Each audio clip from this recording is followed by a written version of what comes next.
इसके बाद नेक्स्ट है group 17 elements that is halogens. इनमें है फ्लोरीन, क्लोरीन, ब्रोमीन, आयोडीन और एस्टेटाइन एंड टेनेसाइन। ये दोनों जो लास्ट के हैं ये रेडियो एक्टिव एलिमेंट्स है।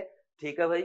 नेक्स्ट है एनसीईआरटी में अकरेंस ऑफ हैलोजेंस। देखो भाई इसमें फर्स्ट हम पढ़ेंगे फ्लोरीन के बारे में। तो फ्लोरीन मेनली इनसॉल्युबल फ्लोराइड में प्रेजेंट होता है। इसके एग्जांपल है फ्लोरोस्पार यानी CaF2, क्रायोलाइट Na3AlF6 और फ्लोरोएपेटाइट। इसका फॉर्मूला ऑलरेडी आप नाइट्रोजन फैमिली में पढ़ चुके हैं। फॉर्मूला क्या है भाई, यहाँ पे 3 मोल है कैल्शियम फॉस्फेट के और 1 मोल होता है कैल्शियम फ्लोराइड का। अब इसके बाद नेक्स्ट देखो भाई, जो क्लोरीन है, ब्रोमीन है और आयोडीन है, ये मेनली हम सी वाटर से ऑब्टेन करते हैं। सी वाटर में ये मेटल क्लोराइड, ब्रोमाइड और आयोडाइड की फॉर्म में प्रेजेंट होते हैं। ठीक है भाई। फिर इसमें अगर आप याद करना चाहें तो एक ये कार्बोनाइट का फॉर्मूला है, ये याद कर सकते हैं KCl.MgCl2.6H2O। फिर इसके बाद नेक्स्ट आगे आ जाओ भाई, यहाँ पे टेनेसाइन के बारे में बताया गया है। ये एक रेडियो एक्टिव सिंथेटिक एलिमेंट है जिसका सिंबल है TS, एटॉमिक नंबर होता है 117 और यहाँ पे इसका इलेक्ट्रॉनिक कॉन्फ़िगरेशन भी लिखा गया है जो आप खुद से लिख सकते हैं। ठीक, ये पढ़ लेंगे भाई। फिर इसके बाद नेक्स्ट आगे बढ़ो, अब आ जाओ हैलोजेंस में। यहाँ पे टेबल पे देखो भाई, टेबल के बारे में ऑलरेडी आप सारी बातें पढ़ चुके हैं, फिर से एक बार हम रिवाइज कर लेते हैं। देखो सबसे पहले एटॉमिक नंबर, एटॉमिक मास के बारे में बात नहीं करेंगे। इलेक्ट्रॉनिक कॉन्फ़िगरेशन आपको पता है NH2 NP5 होता है, वैलेंस शेल कॉन्फ़िगरेशन। नेक्स्ट देखो covalent radii, down the group क्या होगी, इंक्रीज होगी। आयनिक रेडियाई यानी हैलाइड आयन की रेडियाई क्या होगी, डाउन द ग्रुप इंक्रीज होगी। आयनाइजेशन एनर्जी डिक्रीज होगी। फिर उसके बाद इलेक्ट्रॉन गेन एंथैल्पी, देखो भाई डाउन द ग्रुप क्या होगी, डिक्रीज होगी, बट सबसे ज्यादा किसकी होती है, यहाँ पे क्लोरीन की होगी, यानी क्लोरीन की फ्लोरीन से भी ज्यादा होगी। ठीक है भाई, ये ऑलरेडी पीरियोडिक टेबल में हम पढ़ चुके हैं, तो ये ऑर्डर आप लिख सकते हैं, कोई भी वैल्यू आपको रटने की जरूरत नहीं है। अगर एग्जामिनर चाहे तो लिस्ट 1 और लिस्ट 2 बना के आपको एक में लिख देगा हैलोजेंस के बारे में, एक में लिख देगा वैल्यूज, कंपेयर करवा सकता है। तो अगर आपको ऑर्डर पता तो आप आराम से कंपेयर कर सकते हैं। फिर इसके बाद देखो भाई electronegativity down the group decrease होगी और यहाँ पे फिर इसने दिया है हाइड्रेशन एनर्जी। भाई डाउन द ग्रुप क्या होगा, साइज इंक्रीज होगा और साइज इंक्रीज होगा तो हाइड्रेशन एनर्जी डिक्रीज होगी। Next melting point, boiling point को छोड़ दो, फिर आ जाओ आप डेंसिटी, डेंसिटी को भी स्किप करो। नेक्स्ट डिस्टेंस क्या है भाई, down the group bond length क्या होगी, इंक्रीज होगी। फिर उसके बाद मोस्ट इंपोर्टेंट यहाँ पे है आपका बॉन्ड डिसोसिएशन एंथैल्पी। तो बॉन्ड एनर्जी किसकी ज्यादा होगी, बोलो भाई, आपकी क्लोरीन की सबसे ज्यादा, उससे कम ब्रोमीन की, उससे कम फ्लोरीन की और उससे कम आयोडीन की। तो ये ऑर्डर भी आप ऑलरेडी लिख चुके हैं, दोबारा लिखना चाहें तो लिख सकते हैं। फ्लोरीन की बॉन्ड एनर्जी कम क्यों होती है, क्योंकि फ्लोरीन का साइज छोटा होता है, स्मॉल साइज की वजह से लोन पे रिपल्सन ज्यादा होगा, जिसके कारण बॉन्ड एनर्जी कम होगी। समझ आया कि नहीं आया? ठीक है भाई। फिर यहाँ पे देखो, यहाँ पे इलेक्ट्रोड पोटेंशियल की वैल्यूज गिवन है, तो जिसका इलेक्ट्रोड पोटेंशियल सबसे ज्यादा है तो उसका रिडक्शन सबसे ज्यादा होगा, तो जिसका रिडक्शन सबसे ज्यादा होगा वो दूसरे को उतना ही ज्यादा ऑक्सीडाइज करेगा। तो सबसे स्ट्रॉन्ग ऑक्सीडाइजिंग एजेंट कौन होगा, फ्लोरीन, उससे कम क्लोरीन, उससे कम ब्रोमीन और सबसे कम आयोडीन। तो ये ऑर्डर आएगा कि नहीं आएगा, बोलो भाई, ऑक्सीडाइजिंग पावर का भी। वैसे यहाँ पे लिखने की जरूरत नहीं है, ये आप इलेक्ट्रोकेमिस्ट्री में भी सीखेंगे और वैसे आगे भी आपका आएगा। तो ये ऑक्सीडाइजिंग पावर का ऑर्डर होता है, ओपी लिख दिया मैंने, ऑक्सीडाइजिंग पावर। ठीक, ये मत बोल देना सर ये ऑक्सीडेशन पोटेंशियल है, भले ही पूरा लिख लो ऑक्सीडाइजिंग पावर। फिर इसके बाद नेक्स्ट देखो भाई, नेक्स्ट क्या आएगा, नेक्स्ट यहाँ पे electronic configuration, atomic ionic radii, ionisation enthalpy, electron gain enthalpy, ये हो गया। ठीक, तो अब इसके बाद नेक्स्ट देखो, यहाँ पे बताया गया है negative electron gain enthalpy of fluorine is less than that of chlorine, it is due to small size of fluorine atom, as a result there are strong interelectronic repulsion in the relatively small 2p orbital of fluorine and thus incoming electron does not experience much attraction. क्योंकि fluorine का size छोटा होता है, उसमें 2p orbital छोटा होगा, इसलिए जो कमिंग इलेक्ट्रॉन है वो ज्यादा रिपल्सन फील करेगा, उसमें अट्रैक्शन कम होगा, तो यहाँ पे एनर्जी कम रिलीज होगी, इसलिए फ्लोरीन की इलेक्ट्रॉन गेन एंथैल्पी क्लोरीन से कम होती है। Next electronegativity down the group decrease होगी। फिर आ जाओ भाई एग्जांपल पे, halogens have maximum negative electron gain enthalpy in respective period of the periodic table. Why? क्योंकि भाई देखो हैलोजेंस क्या है, हैलोजेंस का साइज अपने पीरियड में सबसे छोटा होता है, इसलिए क्या होगा, इफेक्टिव न्यूक्लियर चार्ज उनके केस में ज्यादा होगा, तो जो कमिंग इलेक्ट्रॉन है वो उसको जल्दी से एक्सेप्ट कर लेंगे, इसलिए उनके केस में क्या होगा, बोलो भाई, जल्दी से इलेक्ट्रॉन एक्सेप्ट करके वो क्या बनाते हैं, वैसे भी नोबल गैस कॉन्फ़िगरेशन बनाएंगे, तो इसलिए उनके केस में ज्यादा इलेक्ट्रॉन गेन एंथैल्पी रिलीज होगी। फिर आ जाओ फिजिकल प्रॉपर्टीज पे। भाई हैलोजेंस जो है वो कलर्ड कंपाउंड होते हैं। क्यों होते कलर्ड कंपाउंड? क्योंकि ये लाइट से, जो आपकी लाइट है उससे रेडिएशन एब्जॉर्ब करेंगे, एक पार्टिकुलर रेडिएशन एब्जॉर्ब करके उसका कॉम्प्लीमेंट्री कलर शो करते हैं। तो कलर कौन सा आएगा? चाहे तो आप इसको पूरा हाईलाइट करने की बजाय, यहां पे ऐसा करने की बजाय साइड में लिख लिया करो। F2 का कैसा आ रहा है? येलो। फिर नेक्स्ट देखो Cl2 का कैसा आ रहा है? Greenish yellow, greenish yellow. फिर आपका Br2 का आ रहा है रेड, और I2 का आ रहा है वॉयलेट कलर। तो ये ऐसे लिख लिया करो साइड में, ताकि पूरा बार बार एनसीईआरटी की लाइन ना पढ़ना पड़े। ठीक, फिर इसके बाद देखो भाई, यहां पे बॉन्ड डिसोसिएशन एनर्जी की बात फिर से की गई है, मैं पहले ही आपको बता चुका हूं, ये पढ़ने की जरूरत नहीं है, ऑलरेडी मैंने आपको एक्सप्लेन कर दिया था। नेक्स्ट आ जाओ एग्जाम्पल 7.15 पे। Although electron gain enthalpy of fluorine is less negative as compare to chlorine, fluorine is a stronger oxidising agent than chlorine. ऐसा क्यों? क्योंकि देखो होता क्या है भाई, जब आप यहां पे क्या फाइंड आउट करेंगे, जब आप यहां पे ऑक्सीडाइजिंग नेचर फाइंड आउट करते हैं तो हम किस में फाइंड आउट करेंगे? एक्वस मीडियम में। प्रोसेस क्या होती है आगे एनसीईआरटी में लिखा है, फिर भी मैं आपको बता देता हूं भाई। X2 यहां पे इसको क्या करोगे? बोलो भाई, इसको गैसियस एटम में ब्रेक करेंगे, तो इसका हाफ मोल लेंगे, तो यहां पे half mole bond dissociation energy absorb होगी। फिर इसके बाद ये जो गैसियस एटम है तो ये क्या करेगा? इलेक्ट्रॉन एक्सेप्ट करेगा, तो यहां पे क्या होगा? बोलो भाई, ये एनायन बनेगा और इलेक्ट्रॉन एफिनिटी के फॉर्म में एनर्जी रिलीज होगी, यानी नेगेटिव होगी। यहाँ पे एनर्जी एब्जॉर्ब हुई थी, पॉजिटिव थी। फिर इसके बाद एक्वस मीडियम में है ये एनायन, तो क्या होगा? बोलो भाई, इसका हाइड्रोलिसिस होगा, तो हाइड्रोलिसिस होगा तो हाइड्रेशन एनर्जी रिलीज होगी, और हाइड्रेशन एनर्जी रिलीज होगी यानी एक्सोथर्मिक प्रोसेस होगी, ये भी नेगेटिव में आएगा। अब देखो किसी भी प्रोसेस में जितनी ज्यादा एनर्जी रिलीज होगी और जितनी कम एनर्जी एब्जॉर्ब होगी उतना ही बढ़िया है, क्योंकि क्या होगा भाई, सिस्टम की जितनी एनर्जी रिलीज होगी स्टेबिलिटी उतनी ही ज्यादा होगी। तो अगर यहां पे हम बात करें, देखो भाई F2 के केस में F2 की बॉन्ड डिसोसिएशन एनर्जी Cl2 से कम है, तो एनर्जी एब्जॉर्ब क्या हुई? कम होगी। फिर इसके बाद अगर बात करें यहां पे, देखो भाई इलेक्ट्रॉन एफिनिटी तो किसकी है? क्लोरीन की ज्यादा, क्लोरीन के केस में ज्यादा रिलीज होगी क्योंकि क्लोरीन की ज्यादा होती है। बट यहां पे जब आपकी हाइड्रेशन एनर्जी की बात आएगी तो फ्लोरीन एटम बहुत ही, फ्लोरीन एनायन जो होता है वो क्लोरीन एनायन से बहुत ही छोटा होता है, इसलिए इसके केस में बहुत ज्यादा हाइड्रेशन एनर्जी रिलीज होगी, जो इसकी इलेक्ट्रॉन गेन एंथैल्पी जो रिलीज हुई है उसको कंपनसेट कर देगी और फ्लोरीन को स्ट्रॉन्ग ऑक्सीडाइजिंग एजेंट बना देगी। तो अब देखो सीधा आपको क्या याद रखना है, यहाँ पे दो इंपॉर्टेंट पॉइंट है भाई फ्लोरीन बहुत ही स्ट्रॉन्ग ऑक्सीडाइजिंग एजेंट है। क्यों? क्योंकि एक तो इसमें FF बॉन्ड एनर्जी क्या होती है? कम होती है। दूसरा, इसकी हाइड्रेशन एंथैल्पी के कारण। तो ये दो रीजन आपसे स्टेटमेंट में पूछे जा सकते हैं, एग्जामिनर आपसे इसको असर्शन रीजन के फॉर्म में पूछ सकता है, कैसे भी पूछ सकता है, बस पता होना चाहिए क्या रीजन है भाई। एक तो FF बॉन्ड की जो बॉन्ड एनर्जी है वो कम होती है, दूसरा फ्लोरीन एनायन की हाइड्रेशन एनर्जी बहुत ही ज्यादा होती है। कर लेंगे भाई याद। फिर इसके बाद आगे बढ़ जाओ, नेक्स्ट है केमिकल प्रॉपर्टीज। फर्स्ट है भाई ऑक्सीडेशन स्टेट। देखो जो हैलोजेंस होते हैं उनका कॉन्फ़िगरेशन होता है NH2NP5। तो NP5 में यहां पे आप ये क्या करेंगे, जैसे मान लीजिए हमने केस ले लिया यहां पे आयोडीन का ले लिया मान लीजिए। अब आयोडीन मान लीजिए क्या करे, फ्लोरीन के साथ एक इलेक्ट्रॉन शेयर करके यहां पे सिंगल बॉन्ड बनाएगा, तो अब आयोडीन में क्या आएगा? +1 चार्ज आ जाएगा। ठीक, तो यहां पे हम बोलेंगे आयोडीन में +1 आएगा और फ्लोरीन पे -1 आएगा, यानी जो इलेक्ट्रोनेगेटिव है उस पे नेगेटिव और जो इलेक्ट्रोपॉजिटिव है उस पे +1। तो अब देखो एक तो ये केस है कि इनके ऊपर +1 चार्ज आए, दूसरा -1 आए, तो एक इलेक्ट्रॉन अगर एक्सेप्ट करेंगे तो क्या आएगा? नेगेटिव चार्ज आ जाएगा, और अगर ये इलेक्ट्रोनेगेटिव एटम के साथ बॉन्ड बनाएंगे तो हम बोल देंगे इस पे +1 आ जाएगा। तो ये जो इनकी ग्राउंड स्टेट है तो उसमें तो ये +1 और -1 ऑक्सीडेशन स्टेट शो करेंगे। फिर इसके बाद अगर बात करें फर्स्ट एक्साइटेड स्टेट, यहां से आपने क्या किया, एक इलेक्ट्रॉन को यहां एक्साइट कर दिया। अब ये क्या कर सकते हैं, ये 3 बॉन्ड बना सकते हैं, तो इस केस में ये +3 ऑक्सीडेशन स्टेट शो करेंगे। और सेकंड एक्साइटेड स्टेट में एक इलेक्ट्रॉन यहां पे जा चुका है फर्स्ट में, सेकंड में सेकंड वाला यहां जाएगा, तो अब इनके पास 5 अनपेयर्ड इलेक्ट्रॉन है, तो ये 5 बॉन्ड बनाएगा। जैसे ClF5 है तो यहां पे ClF5 में क्लोरीन पे कितना चार्ज आएगा? +5 आएगा। फिर इसके बाद थर्ड एक्साइटेड स्टेट में ये 2 पहले ही जा चुके थे और थर्ड इलेक्ट्रॉन भी यहां एक्साइट करा दिया, तो ये 7 अनपेयर्ड इलेक्ट्रॉन हो जाएंगे। तो 7 अनपेयर्ड इलेक्ट्रॉन जब हो जाएंगे, अच्छा यहाँ पे इसको दिखाना नहीं चाहिए, इसने यहां भी लिख रखा है, एक्साइट करा चुके हैं इसको, है ना, 1 नहीं आएगा, हटा देना एनसीईआरटी से। तो अब देखो इस केस में जैसे ये IF7 बनाएगा, 7 बॉन्ड बनाएगा, तो आयोडीन पे क्या आ जाएगा? +7 ऑक्सीडेशन स्टेट आ जाएगा। ठीक, फिर अब इसके बाद आगे बढ़ो भाई।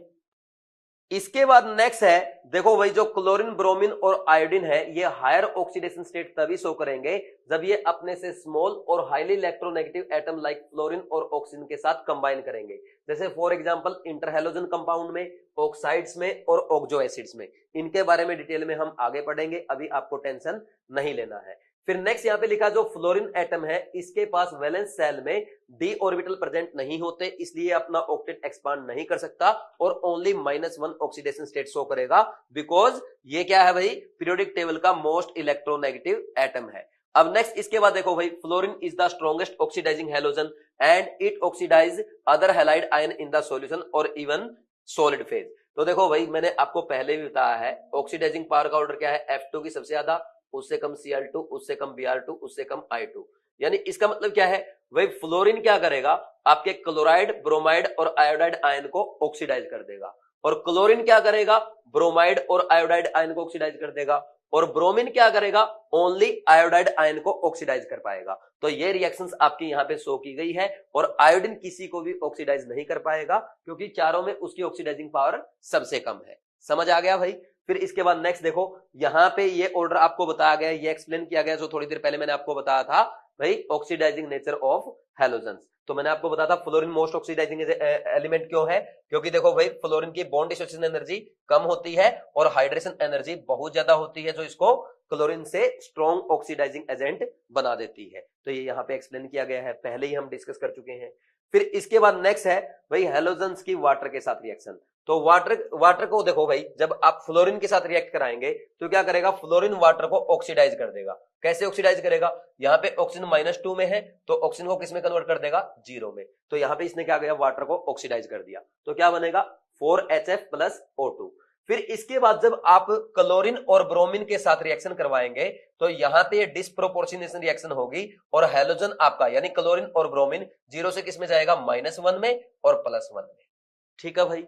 और अगर रिएक्शन आप आयोडीन के साथ करवाते हैं तो ये आपकी क्या होगी, बोलो भाई, रिवर्सिबल रिएक्शन होगी। तो जैसे I2 की वाटर के साथ रिएक्शन करवाई तो आपका फ्लोरीन की तरह क्या बन गया, 4HI + O2, बट ये रिएक्शन क्या होती है, रिवर्सिबल होती है। तो ये रिएक्शन रिवर्सिबल है। समझ आया कि नहीं? रिवर्सिबल क्यों होती है, क्योंकि O2 क्या है भाई, आपका आयोडीन से स्ट्रॉन्ग ऑक्सीडाइजिंग एजेंट है, इसलिए यहाँ पे ये क्या करेगा, O2 वापस आयोडाइड आयन को I2 में ऑक्सीडाइज कर देगा और रिएक्शन आपकी रिवर्सिबल हो जाएगी। समझ आ गया। फिर नेक्स्ट है भाई, एनामलस बिहेवियर ऑफ फ्लोरीन। ये आप पहले से ही जानते हैं, इसका स्मॉल साइज है, हाई इलेक्ट्रोनेगेटिविटी है, लो FF बॉन्ड एनर्जी है, और इसके पास वैकेंट डी ऑर्बिटल भी प्रेजेंट नहीं है, इसलिए क्या होगा, बोलो भाई, ये अदर एलिमेंट से डिफरेंट बिहेवियर शो करेगा। फिर नेक्स्ट है, इसकी जो मैक्सिमम रिएक्शंस होती है वो एक्सोथर्मिक होती है। अब इसका रीजन क्या है, क्योंकि भाई ये जो बॉन्ड बनाएगा अदर एलिमेंट्स के साथ वो बहुत ही स्ट्रॉन्ग बॉन्ड बनता है, तो जिससे क्या होगा, बहुत ज्यादा हीट एनर्जी रिलीज होगी। नेक्स्ट इसके बाद, it forms only 1 oxo acid while other halogens forms a number of oxo acid. ये एक ही ऑक्सो एसिड बनाएगा, बाकी जबकि अदर क्या बनाएंगे, बहुत सारे ऑक्सो एसिड बनाते हैं। ठीक। Hydrogen fluoride is a liquid due to stronger hydrogen bond, ये आप पहले ही पढ़ चुके हैं। HF क्या होता है, लिक्विड होता है due to intermolecular hydrogen bonding. ठीक। और हाइड्रोजन बॉन्डिंग इसमें क्यों होती है, क्योंकि हाइड्रोजन जब highly electronegative atom like fluorine, oxygen, nitrogen से जुड़ा है तो क्या होगा, वही हाइड्रोजन बॉन्डिंग शो करेगा। तो इसमें फ्लोरीन क्या है, छोटा एटम है, हाईली इलेक्ट्रोनेगेटिव भी है, तो आराम से हाइड्रोजन बॉन्डिंग करेगा। अब नेक्स्ट देखो, इसके रिजल्ट क्या आएंगे, रिएक्टिविटी टुवर्ड्स हाइड्रोजन। तो हाइड्रोजन के साथ रिएक्ट करके क्या बनाएंगे, बोलो भाई, HF, HCl, HBr, HI, ये एसिड्स बनाएंगे।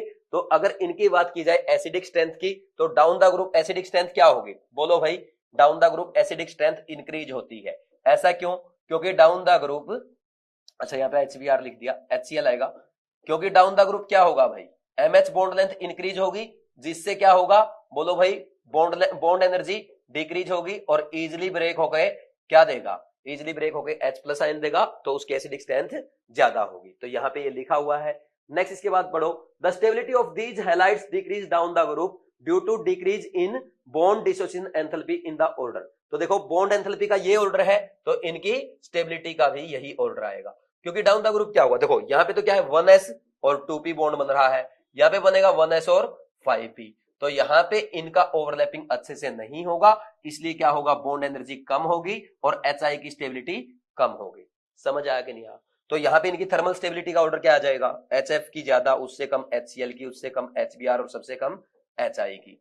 ये हो गया थर्मल स्टेबिलिटी का ऑर्डर। और रिड्यूसिंग करैक्टर का ऑर्डर पूछ लिया जाए तो इसका उल्टा हो जाएगा, HF से ज्यादा HCl, उससे ज्यादा HBr और सबसे ज्यादा HI। तो ये ऑर्डर आपसे पूछे जाते हैं, कर लेंगे भाई, समझ आ गया। फिर नेक्स्ट आ जाओ मेल्टिंग पॉइंट और बॉइलिंग पॉइंट पे। देखो भाई बॉइलिंग पॉइंट क्या होगा, डाउन द ग्रुप क्या होगा, डाउन द ग्रुप अगर क्या होता है भाई, मोलिकुलर वेट इंक्रीज होगा जिसके कारण वंडर वॉल फोर्सेज इंक्रीज होंगे, तो मेल्टिंग पॉइंट और बॉइलिंग पॉइंट इंक्रीज होगा।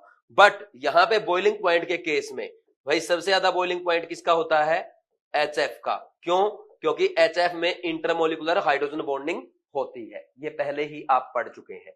फिर इसके बाद मेल्टिंग पॉइंट की अगर बात की जाए भाई, HF का मेल्टिंग पॉइंट भी ज्यादा होगा बट HI से ज्यादा नहीं होगा, तो कितने नंबर पे आ जाएगा, ये दूसरे नंबर पे आ जाएगा, यहां पे आ जाएगा, सबसे ज्यादा HI का होगा। तो ये मेल्टिंग पॉइंट का ऑर्डर आ गया, समझ आ गई नहीं आया। तो दोनों में जो ऑर्डर चेंज आ रहा है किसके कारण आ रहा है, due to hydrogen intermolecular hydrogen bonding in HF। समझ आ गया, पक्का, ठीक, कर लेंगे। फिर इसके बाद बॉन्ड लेंथ का ऑर्डर दिया गया, डाउन द ग्रुप इंक्रीज होगी, bond dissociation energy down the group decrease होगी, और पीके वैल्यू भाई अगर down the group acidic strength का ऑर्डर इंक्रीज होगा तो पीके वैल्यू का ऑर्डर डिक्रीज होगा। तो ये एग्जामिनर आपसे क्या कर सकता है भाई, ये टेबल से डेटा उठाएगा, लिस्ट 1 लिस्ट 2 बनाएगा, कंपेयर करवा लेगा, लेकिन आपको टेंशन नहीं लेनी, क्योंकि आपको पता है अगर एसिडिक स्ट्रेंथ का ये ऑर्डर है तो पीके वैल्यू का ऑर्डर उल्टा हो जाएगा। बोलो कोई डाउट है क्या। और अगर आपको ऑर्डर लिखना आता है तो वैल्यू कंपेयर करना कौन सी बड़ी बात है भाई। तो कभी भी किसी भी टेबल की वैल्यू नहीं रटना है, समझ आ गया। फिर नेक्स्ट देखो भाई, इतना हो गया। देखो मैं हर जगह हाइड्राइड पे ज्यादा फोकस कर रहा हूं क्योंकि यहां से आपके एग्जाम में क्वेश्चन पूछे जाते हैं। नेक्स्ट इसके बाद रिएक्टिविटी टुवर्ड्स ऑक्सीजन, भाई ऑक्सीजन के साथ जब रिएक्ट करेंगे तो ऑक्साइड्स बनाएंगे, बट जो फ्लोरीन है वो क्या बनाएगा, वो फ्लोराइड बनाएगा। कैसे, जैसे OF2 और O2F2 टाइप। अब फ्लोराइड क्यों बोल रहे हैं, ऑक्साइड क्यों नहीं बोल रहे हैं, क्योंकि फ्लोरीन ज्यादा इलेक्ट्रोनेगेटिव एटम है, इसलिए इनको क्या बोलेंगे, फ्लोराइड बोलेंगे। और जो O2F2 है ये क्या करता है भाई, प्लूटोनियम को PuF2 में ऑक्सीडाइज कर देगा, और इसीलिए इस रिएक्शन को हम प्लूटोनियम को भाई जो आपके न्यूक्लियर फ्यूल होता है उससे रिमूव करने के लिए यूज करते हैं। यानी जो न्यूक्लियर फ्यूल है उसमें हम क्या करेंगे, O2F2 के साथ अगर उसको रिएक्ट करा देंगे तो क्या करेगा, जो न्यूक्लियर फ्यूल में आपका प्लूटोनियम है फ्लोरीन, उसको क्या कर देगा, ऑक्सीडाइज करके PuF6 में कन्वर्ट कर देगा। समझ आ गया भाई, ठीक। नेक्स्ट इसके बाद देखो क्लोरीन ब्रोमीन आयोडीन जो है ये +1 से +7 तक ऑक्सीडेशन स्टेट के ऑक्साइड बना सकते हैं। अब इसके बाद नेक्स्ट हम यहां पे डिस्कस करेंगे, देखो बहुत ही इंपॉर्टेंट पॉइंट है, बहुत ही शानदार यहां पे लिखा हुआ है, चाहे तो आप ये पूरा पढ़ें या मेरी बात अच्छे से समझ लें। देखो stability of oxides, stability of oxide ये एक्सप्लेन किया गया, मैं साइड में आपको अच्छे से बता रहा हूं, ठीक, जो इसमें लिखा वही बता रहा हूं, बस पढ़ के नहीं सुना रहा हूं, ठीक। अब देखो स्टेबिलिटी ऑफ ऑक्साइड, सबसे ज्यादा स्टेबल होंगे आयोडीन के ऑक्साइड, उससे कम क्लोरीन के और सबसे कम ब्रोमीन के। ध्यान से देखना, आयोडीन का ऑक्साइड सबसे ज्यादा स्टेबल, उससे कम क्लोरीन का और सबसे कम ब्रोमीन का। अब ऐसा क्यों होता है, क्योंकि देखो भाई आयोडीन और ऑक्सीजन का जो बॉन्ड बनेगा तो इनमें इलेक्ट्रोनेगेटिविटी डिफरेंस ज्यादा होता है, डेल्टा EN ज्यादा होगा, तो बॉन्ड क्या होगा, ज्यादा पोलर होगा, और ज्यादा पोलर होने के कारण क्या होगा, स्टेबिलिटी इसकी ज्यादा होगी। तो फर्स्ट पॉइंट तो आयोडीन के केस में ये है। सेकंड पॉइंट क्लोरीन के केस में, अब क्लोरीन और ऑक्सीजन में दोनों ही इलेक्ट्रोनेगेटिव एटम है तो इलेक्ट्रोनेगेटिविटी डिफरेंस ज्यादा नहीं है, बट जब क्लोरीन और ऑक्सीजन में यहां पे जो पाई बॉन्ड बनेगा वो कैसा बनेगा, ऑक्सीजन का तो p ऑर्बिटल और यहां पे क्लोरीन का d ऑर्बिटल पार्टिसिपेट करेगा, तो इसका 2p पाई और क्लोरीन का 3dp पाई क्या करेंगे, बॉन्ड बनाएंगे। यहां पे p ऑर्बिटल ऑक्सीजन का और क्लोरीन का d ऑर्बिटल, यानी 2p पाई 3d पाई बॉन्ड बनेगा, ठीक, जो कि बहुत ज्यादा स्टेबल होता है। तो इसलिए क्लोरीन का ऑक्साइड ज्यादा स्टेबल होगा। जबकि ब्रोमीन के केस में क्या होगा, यहां पे आपका 2p पाई 4d पाई बॉन्ड बनता है, जो कि क्या होगा, कम स्टेबल होगा। तो इसलिए ब्रोमीन से ज्यादा स्टेबल किसका होगा, क्लोरीन का। अब आप कहेंगे सर आयोडीन में तो क्या बनेगा, आप बोल दो सर 2p पाई 5d पाई बॉन्ड बनेगा, तो इसलिए ये तो और भी कम स्टेबल होगा। बिल्कुल सही बात है, पाई बॉन्ड तो कम स्टेबल है, बट इसका बॉन्ड जो बन रहा है वो बहुत ही ज्यादा पोलर है due to high electronegativity difference, इसके कारण इसकी स्टेबिलिटी सबसे ज्यादा है। समझ आ गया, यहीं पे यही इस पैसेज में लिखा हुआ है, चाहे तो आप पढ़ सकते हैं, बिल्कुल एग्जैक्टली मैंने यही एक्सप्लेन किया है। फिर इसके बाद नेक्स्ट देखो भाई, वो लिखना चाहे तो लिख सकते हैं। फिर आगे बढ़ जाएं। ClO2 को ब्लीचिंग एजेंट की तरह यूज करते हैं। फिर इसके बाद यहां पे बताया गया है ये ऑक्साइड्स इनके बनेंगे।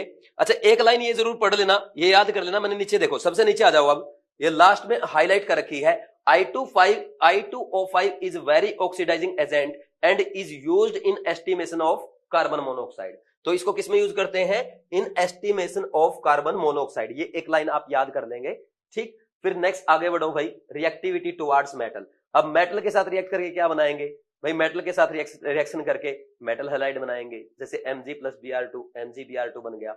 Next, ionic character of halide decrease in the order MF, MCl, MBr, Mi। क्यों भाई? जैसे फॉर एग्जांपल आपने ये ले लिया NaF, NaCl, NaBr और NaI। तो अब देखो यहां पे आपका मेटल सेम है, तो मेटल सेम हो गया, तो मेटल से आप बता नहीं सकते कि कोवलेंट कैरेक्टर किस में ज्यादा होगा, किस में कम होगा। फिर आपने देखा हैलाइड आयन, सारे हैलाइड आयन पे क्या है? नेगेटिव चार्ज है, ठीक। तो नेगेटिव चार्ज से भी नहीं बता पाए। अब देखो, जिस हैलाइड आयन का साइज बड़ा होगा उसका पोलराइजेशन ज्यादा होगा, इसलिए उसमें ज्यादा कोवलेंट कैरेक्टर आएगा, यानी आयनिक कैरेक्टर क्या होगा? कम होगा। तो यही तो यहाँ पे लिखा है, ये आयनिक कैरेक्टर का ही तो ऑर्डर है। समझ आया कि नहीं?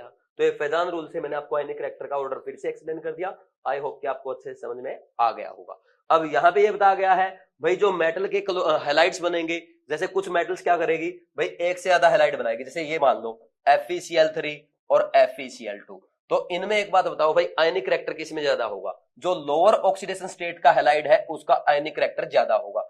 जो हायर ऑक्सीडेशन स्टेट का हैलाइड है तो उसमें क्या करेगा? बोलो भाई, ये कैटायन पे चार्ज ज्यादा होने की वजह से क्या करेगा? कैटायन एनायन को ज्यादा पोलराइज करेगा, इसलिए उसमें कोवलेंट कैरेक्टर ज्यादा आएगा। सिमिलरली SnCl4 और SnCl2 में कोवलेंट कैरेक्टर किसमें ज्यादा होगा? SnCl4 में होगा। तो ऐसे ही एग्जांपल यहाँ पे आपको एक्सप्लेन किए गए हैं। जैसे UF4 और UF6 में, इसमें +6 है, इसमें +4 है, तो +6 वाला क्या होगा? ज्यादा कोवलेंट होगा, ठीक।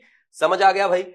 फिर नेक्स्ट है reactivity of halogen toward other halogens. तो ये क्या करेंगे? इंटर हैलोजन बनाएंगे, जैसे XX टाइप, XX-3 टाइप और XX-5 टाइप, XX-7 टाइप। तो इनमें जो X है भाई वो क्या है? X क्या है आपका? लार्जर हैलोजन है, और X- क्या है? स्मॉलर हैलोजन है। जैसे अभी एग्जांपल से आपको समझ में आ जाएगा। नेक्स्ट देखो, fluorine exhibit only -1 oxidation state whereas other halogen exhibit only +1, +3, +5 and +7।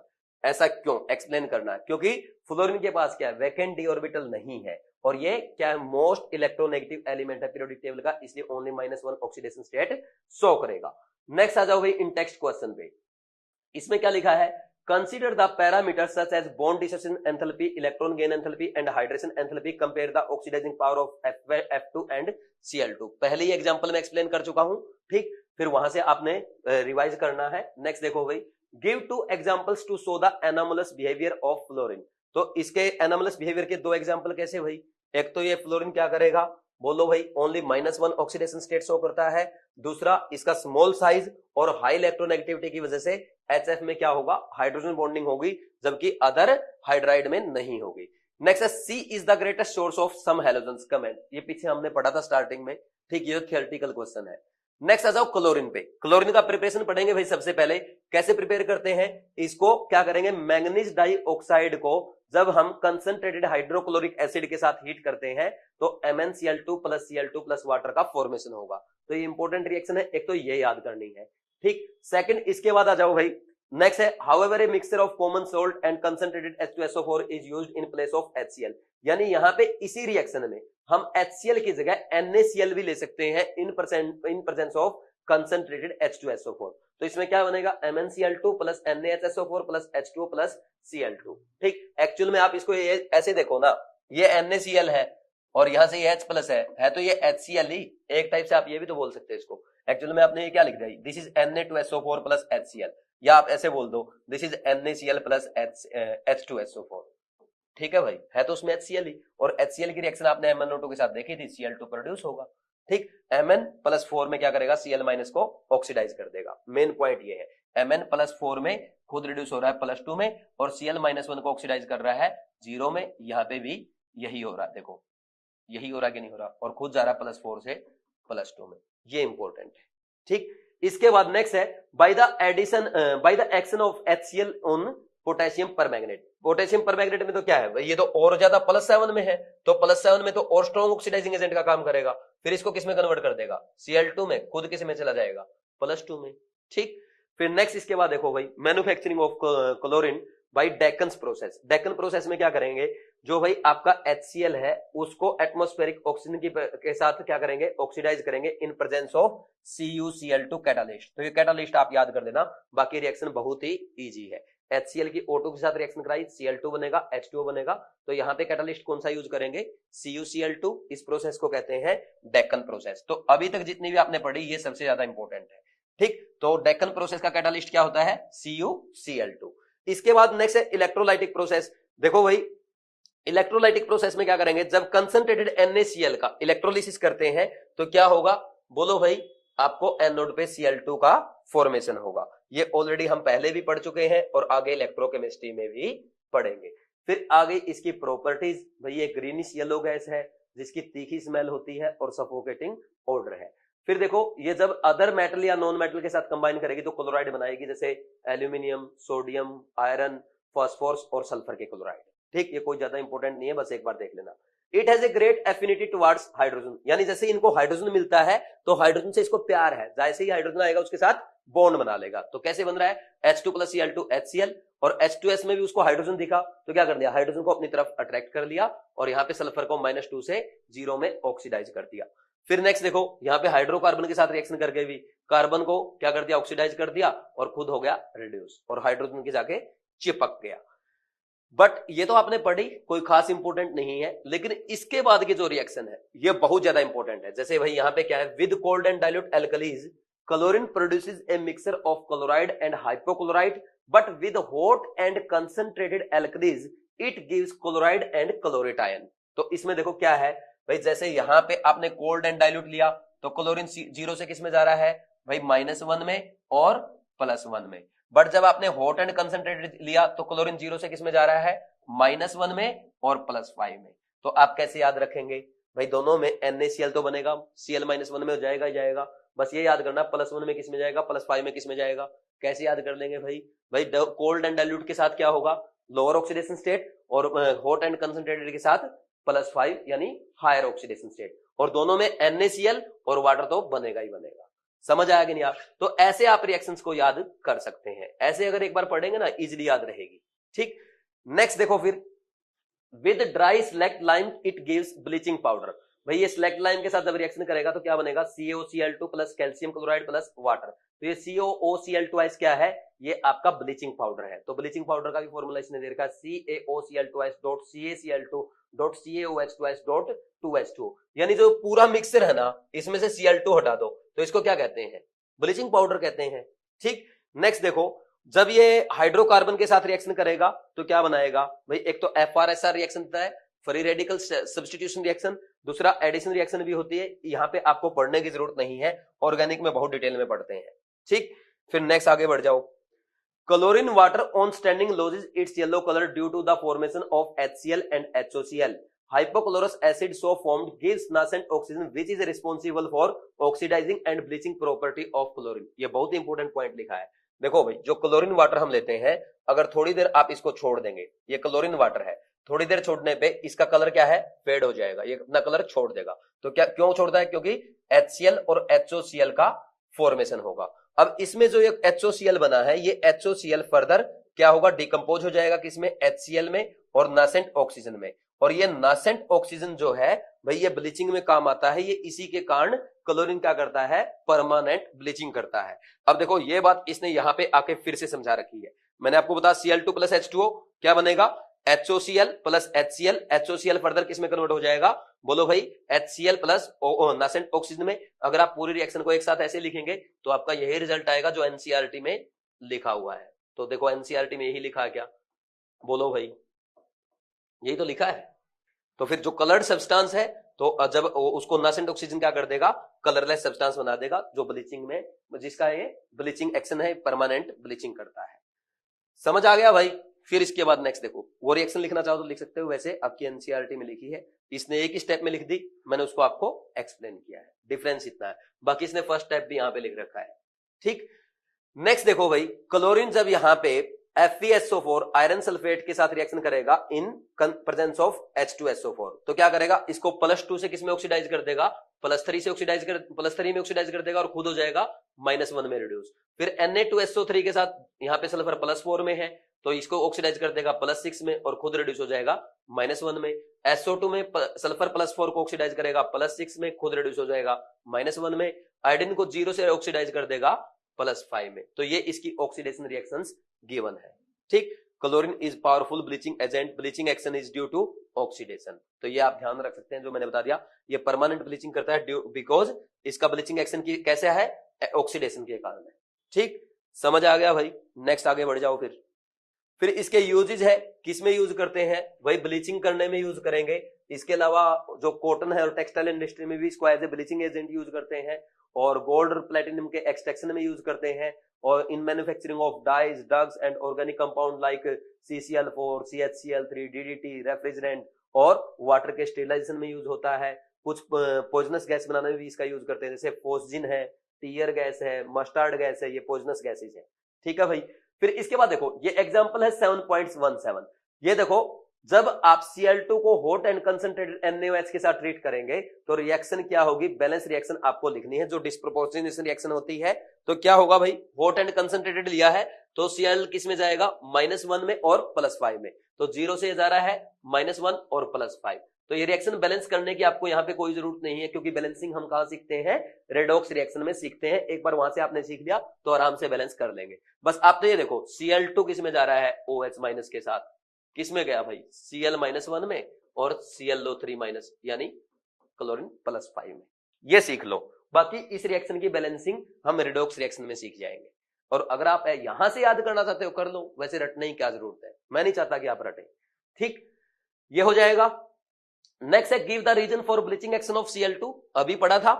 फिर name 2 poisonous gas which can be prepared from chlorine gas, अभी आपने देखा, tear gas, phosgene gas, mustard gas, ये हम पढ़ चुके हैं। नेक्स्ट है वही हाइड्रोजन क्लोराइड। फर्स्ट है इसका प्रिपरेशन कैसे करेंगे, जब हम कॉमन साल्ट को कंसंट्रेटेड H2SO4 की प्रेजेंस में हीट करते हैं तो क्या बनेगा, देखो भाई, फर्स्ट बनेगा NaHSO4 प्लस HCl। फिर फर्दर जब इसको एक्सेस ऑफ NaCl में और स्ट्रॉन्गली हीट करेंगे तो क्या फॉर्म होगा, sodium sulphate plus HCl gas. तो यहाँ पे जो HCl गैस ऑब्टेन होगी, इसको ड्राई करने के लिए हम कंसंट्रेटेड सल्फ्यूरिक एसिड के थ्रू पास करते हैं, बिकॉज कंसंट्रेटेड H2SO4 क्या है, डिहाइड्रेटिंग एजेंट है, वो HCl गैस से मॉइस्चर को एब्जॉर्ब कर लेगा और हमें ड्राई HCl गैस ऑब्टेन होगी। ठीक है भाई। फिर इसके बाद नेक्स्ट है प्रॉपर्टीज। इसमें देखो भाई HCl एक कलरलेस और पंजेंट स्मेलिंग गैस है, और जब आप इसको लिक्विफाई करते हैं तो ये कलरलेस लिक्विड बनाएगा, और जब आप इसको और फ्रीज कर देंगे तो इसका व्हाइट क्रिस्टलाइन सॉलिड ऑब्टेन होता है। अब यहाँ पे देखो HCl की अगर एसिडिक स्ट्रेंथ की बात की जाए तो ये स्ट्रॉन्ग एसिड है। जैसे फॉर एग्जांपल यहाँ पे रिएक्शन से आपको बताया गया है, जब हम HCl को वाटर में ऐड करते हैं तो क्या होगा, ये कंप्लीटली डिसोसिएट होगा, कंप्लीटली आयनाइज होगा। तो क्या क्या बनेगा एक्वस मीडियम में, हाइड्रोनियम आयन और क्लोराइड आयन। और इस रिएक्शन का जो इक्विलिब्रियम कांस्टेंट है उसकी वैल्यू है 10⁻⁷, यानी इक्विलिब्रियम कांस्टेंट की वैल्यू बहुत ज्यादा है, जो क्या रिप्रेजेंट करती है, देखो भाई इक्विलिब्रियम कांस्टेंट की वैल्यू जब बहुत ज्यादा होती है, इसका मतलब क्या है कि रिएक्शन बहुत ज्यादा फॉरवर्ड डायरेक्शन में है, यानी आपका प्रोडक्ट ज्यादा फॉर्म हो रहा है। प्रोडक्ट कैसे फॉर्म हुआ है, जब आपका HCl आयनाइज हुआ है, क्या प्रोड्यूस करेगा आयनाइज होके, H+ आयन। तो जितना ज्यादा H+ आयन प्रोड्यूस करेगा उतना ही स्ट्रॉन्ग एसिड होगा। तो यहाँ पे ये K की वैल्यू ये बता रही है कि बहुत ज्यादा H+ का फॉर्मेशन हो रहा है, इसलिए HCl क्या है, स्ट्रॉन्ग एसिड है। ठीक है भाई। फिर इसके बाद जब HCl गैस अमोनिया गैस के साथ रिएक्ट करेगी तो क्या होगा, ये एसिड है, ये बेस है, एसिड बेस रिएक्शन होगी और NH4Cl के व्हाइट फ्यूम्स ऑब्टेन होंगे। ठीक। फिर इसके बाद नेक्स्ट देखो एक्वारिजिया। भाई एक्वारिजिया क्या है, it is a mixture of concentrated HCl and concentrated HNO3 in the ratio of 3:1। तो क्या ध्यान रखना है आपको, इनका रेशियो ध्यान रखना है भाई। 3 पार्ट्स है कंसंट्रेटेड HCl के और 1 पार्ट है आपका कंसंट्रेटेड HNO3 का, इसको हम कहेंगे एक्वारिजिया। अब इसका क्या यूज है भाई, इसमें इसको हम नोबल मेटल्स को डिसॉल्व करने में यूज करते हैं, फॉर एग्जांपल गोल्ड, प्लेटिनम। तो देखो जब इसमें आप Au को डिजोल्व करेंगे यानी गोल्ड को डिजोल्व करेंगे तो क्या फॉर्म होगा AuCl4-। तो इस कंपाउंड में Au यानी गोल्ड की ऑक्सीडेशन स्टेट क्या है आप फाइंड आउट कर सकते हैं, +3 आएगी। और जब इसमें आप Pt को डिजोल्व करेंगे तो कॉम्प्लेक्स क्या बनेगा PtCl6-2। तो इसमें Pt की ऑक्सीडेशन स्टेट आएगी +4। अब देखो भाई इसके अलावा इनके अलावा और क्या क्या प्रोडक्ट बनेंगे, एक तो NO बनेगा और वाटर बनेगा। तो दोनों रिएक्शन में NO और वाटर बन रहा है। तो आपको बैलेंस रिएक्शन याद करने की जरूरत नहीं है, बस आपको यह पता होना चाहिए कि प्रोडक्ट क्या क्या बनेंगे। समझ आ गया भाई? ठीक है, फिर हम आगे बढ़ेंगे। नेक्स्ट देखो, इसके बाद hydrochloric acid decompose salts of weak acid, example है carbonates, hydrogen carbonates and sulphides etcetera. तो इसमें देखो जैसे Na2CO3 है भाई, ये क्या है H2CO3 वीक एसिड का सोल्ट है। तो HCl क्या करेगा, इसको डिकम्पोज कर देगा H2O में और CO2 में, और इसके साथ NaCl का फॉर्मेशन होगा। जब ये NaHCO3 के साथ रिएक्शन करेगा, इसको भी डिकम्पोज करेगा H2O और CO2 में, और NaCl का फॉर्मेशन होगा। सिमिलरली जब Na2SO3 के साथ रिएक्ट करेगा तो क्या होगा, इसको डिकम्पोज करेगा H2O प्लस SO2 में और NaCl का फॉर्मेशन होगा। तो ये सिंपल सी रिएक्शन है, तो इनको रटने की जरूरत नहीं है, एक बार अगर आप पढ़ लेते तो याद हो जाएगी। इसके बाद इसके यूजेज है, जैसे इसको क्लोरीन के मैन्युफैक्चरिंग में या NH4Cl और ग्लूकोज के मैन्युफैक्चरिंग में यूज किया जाता है, और इस for extracting blue from bones and purifying bone black, और मेडिसिन में इसका यूज है, लेबोरेटरी एजेंट की तरह इसको यूज करते हैं। तो ये इसके यूज है, यूज कोई इंपॉर्टेंट नहीं है। नेक्स्ट आ जाओ एग्जांपल पे, एग्जांपल 7.18। इसमें देखो भाई क्या है, when HCl gas react with finely powdered iron it forms ferrous chloride and not ferric chloride. Why, यानी ये बोल रहा है कि ये FeCl2 तो बनाएगा बट FeCl3 नहीं बनाएगा। तो देखो इसकी रिएक्शन लिखी गई है, जब FeHCl के साथ रिएक्शन करेगा क्या बनेगा FeCl2 और H2 गैस। तो देखो भाई इस रिएक्शन में क्या है, H2 गैस का फॉर्मेशन हुआ है, तो कंटिन्यूअसली H2 गैस क्या होगी, लिबरेट होगी। और हम ली चेटलियर प्रिंसिपल में पढ़ते हैं कि अगर हम कंटिन्यूअसली एक प्रोडक्ट को रिमूव करते रहें तो रिएक्शन फॉरवर्ड डायरेक्शन में होती रहेगी। तो अब यहाँ पे जो H2 गैस का फॉर्मेशन हुआ है ये कंटिन्यूअसली लिबरेट होती रहेगी, यानी आपके एक प्रोडक्ट की कंसंट्रेशन कम हो रही है, इसलिए रिएक्शन ओनली फॉरवर्ड डायरेक्शन में होगी और FeCl2 का फॉर्मेशन होगा, ना कि यहाँ पे FeCl3 का फॉर्मेशन होगा। बात समझ में आई कि नहीं आई, इसमें कोई डाउट तो नहीं है? ठीक है भाई। फिर इसके बाद नेक्स्ट देखो, ऑक्सो एसिड्स ऑफ हैलोजन, ये बहुत इंपॉर्टेंट है। इसमें फर्स्ट लाइन पढ़ो, due to high electronegativity and small size fluorine forms only one oxo acid HOF known as fluoric acid और हाइपोफ्लोरस एसिड। यहां पे ये बात याद करना है भाई, कौन सा ऐसा हैलोजन है जो ओनली एक ही ऑक्सो एसिड बनाएगा, तो आप क्या कहेंगे HOF। फ्लोरीन कौन सा एसिड बनाएगा HOF। तो ये पॉइंट आपको याद रखना है, डायरेक्ट एग्जाम में पूछा जा सकता है। ठीक है भाई, ये बात समझ में आ गई। इसके अलावा टोटल कितने एसिड बनाएंगे, ऑक्सो कितने ऑक्सो एसिड बनाते हैं, 4 टाइप के। जैसे इसमें एक है हाइपोहेलस एसिड, सेकंड है हेलस एसिड, थर्ड है हेलिक एसिड और फोर्थ है परहेलिक एसिड। ठीक है भाई। अब देखो, अब यहां पे इस टेबल से क्या क्वेश्चन आ सकते हैं वो 1 बाय 1 में आपको बता दूंगा, आप साथ के साथ नोट कर लेंगे। इसमें फर्स्ट क्वेश्चन ये आता है भाई, जो आपके या हाइपोहेलस एसिड बनेंगे HOF, HOCl, HOBr और HOI, इनकी एसिडिक स्ट्रेंथ का ऑर्डर क्या होगा। ये क्वेश्चन ऑलरेडी IIT एडवांस में पूछा जा चुका है, आपके एग्जाम में रिपीट हो सकता है, इसलिए आपको पता होना चाहिए। तो इसका ऑर्डर आप मेरे साथ लिखेंगे, ये ऑर्डर आएगा। ठीक है भाई, ये एसिडिक स्ट्रेंथ का ऑर्डर है, ध्यान देना है। क्या है ये, एसिडिक स्ट्रेंथ का ऑर्डर है। अगर आपसे pKa का ऑर्डर पूछा जाए तो आप क्या बोल देंगे, इसका रिवर्स हो जाएगा। बात समझ में आ गई। फिर इसके बाद नेक्स्ट देखो भाई, यहां पे ये जो आपके हाइपोहेलस एसिड बनते हैं इनमें क्या होगा, +1 ऑक्सीडेशन स्टेट होगी।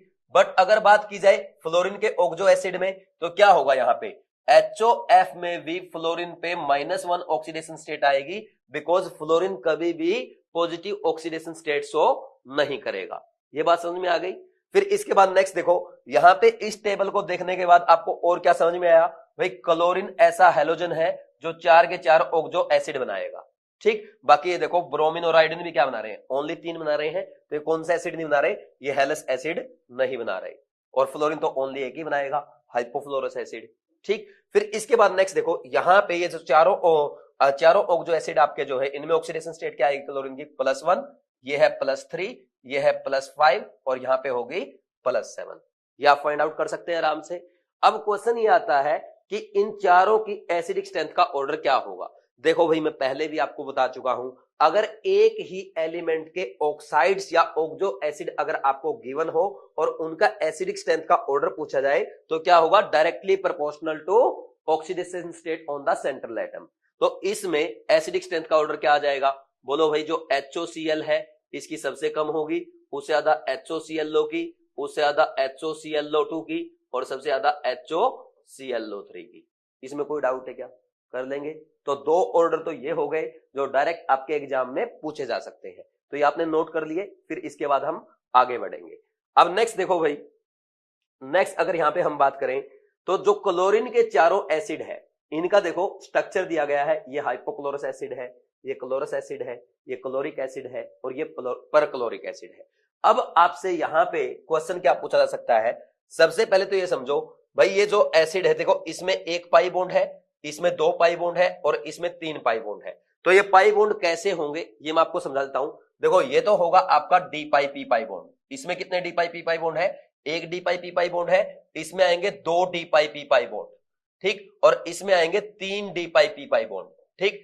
D pi p pi bond कैसे बन रहा है, क्योंकि यहां पे आपका ऑक्सीजन का 2p ऑर्बिटल और क्लोरीन का 3d ऑर्बिटल क्या कर रहा है, बोलो भाई, क्लोरीन का 3d ऑर्बिटल क्या कर रहा है, किसके साथ ओवरलैप कर रहा है, ऑक्सीजन के 2p ऑर्बिटल के साथ ओवरलैप करके D pi p pi bond बना रहा है। कैसे बनेगा समझा देता हूं।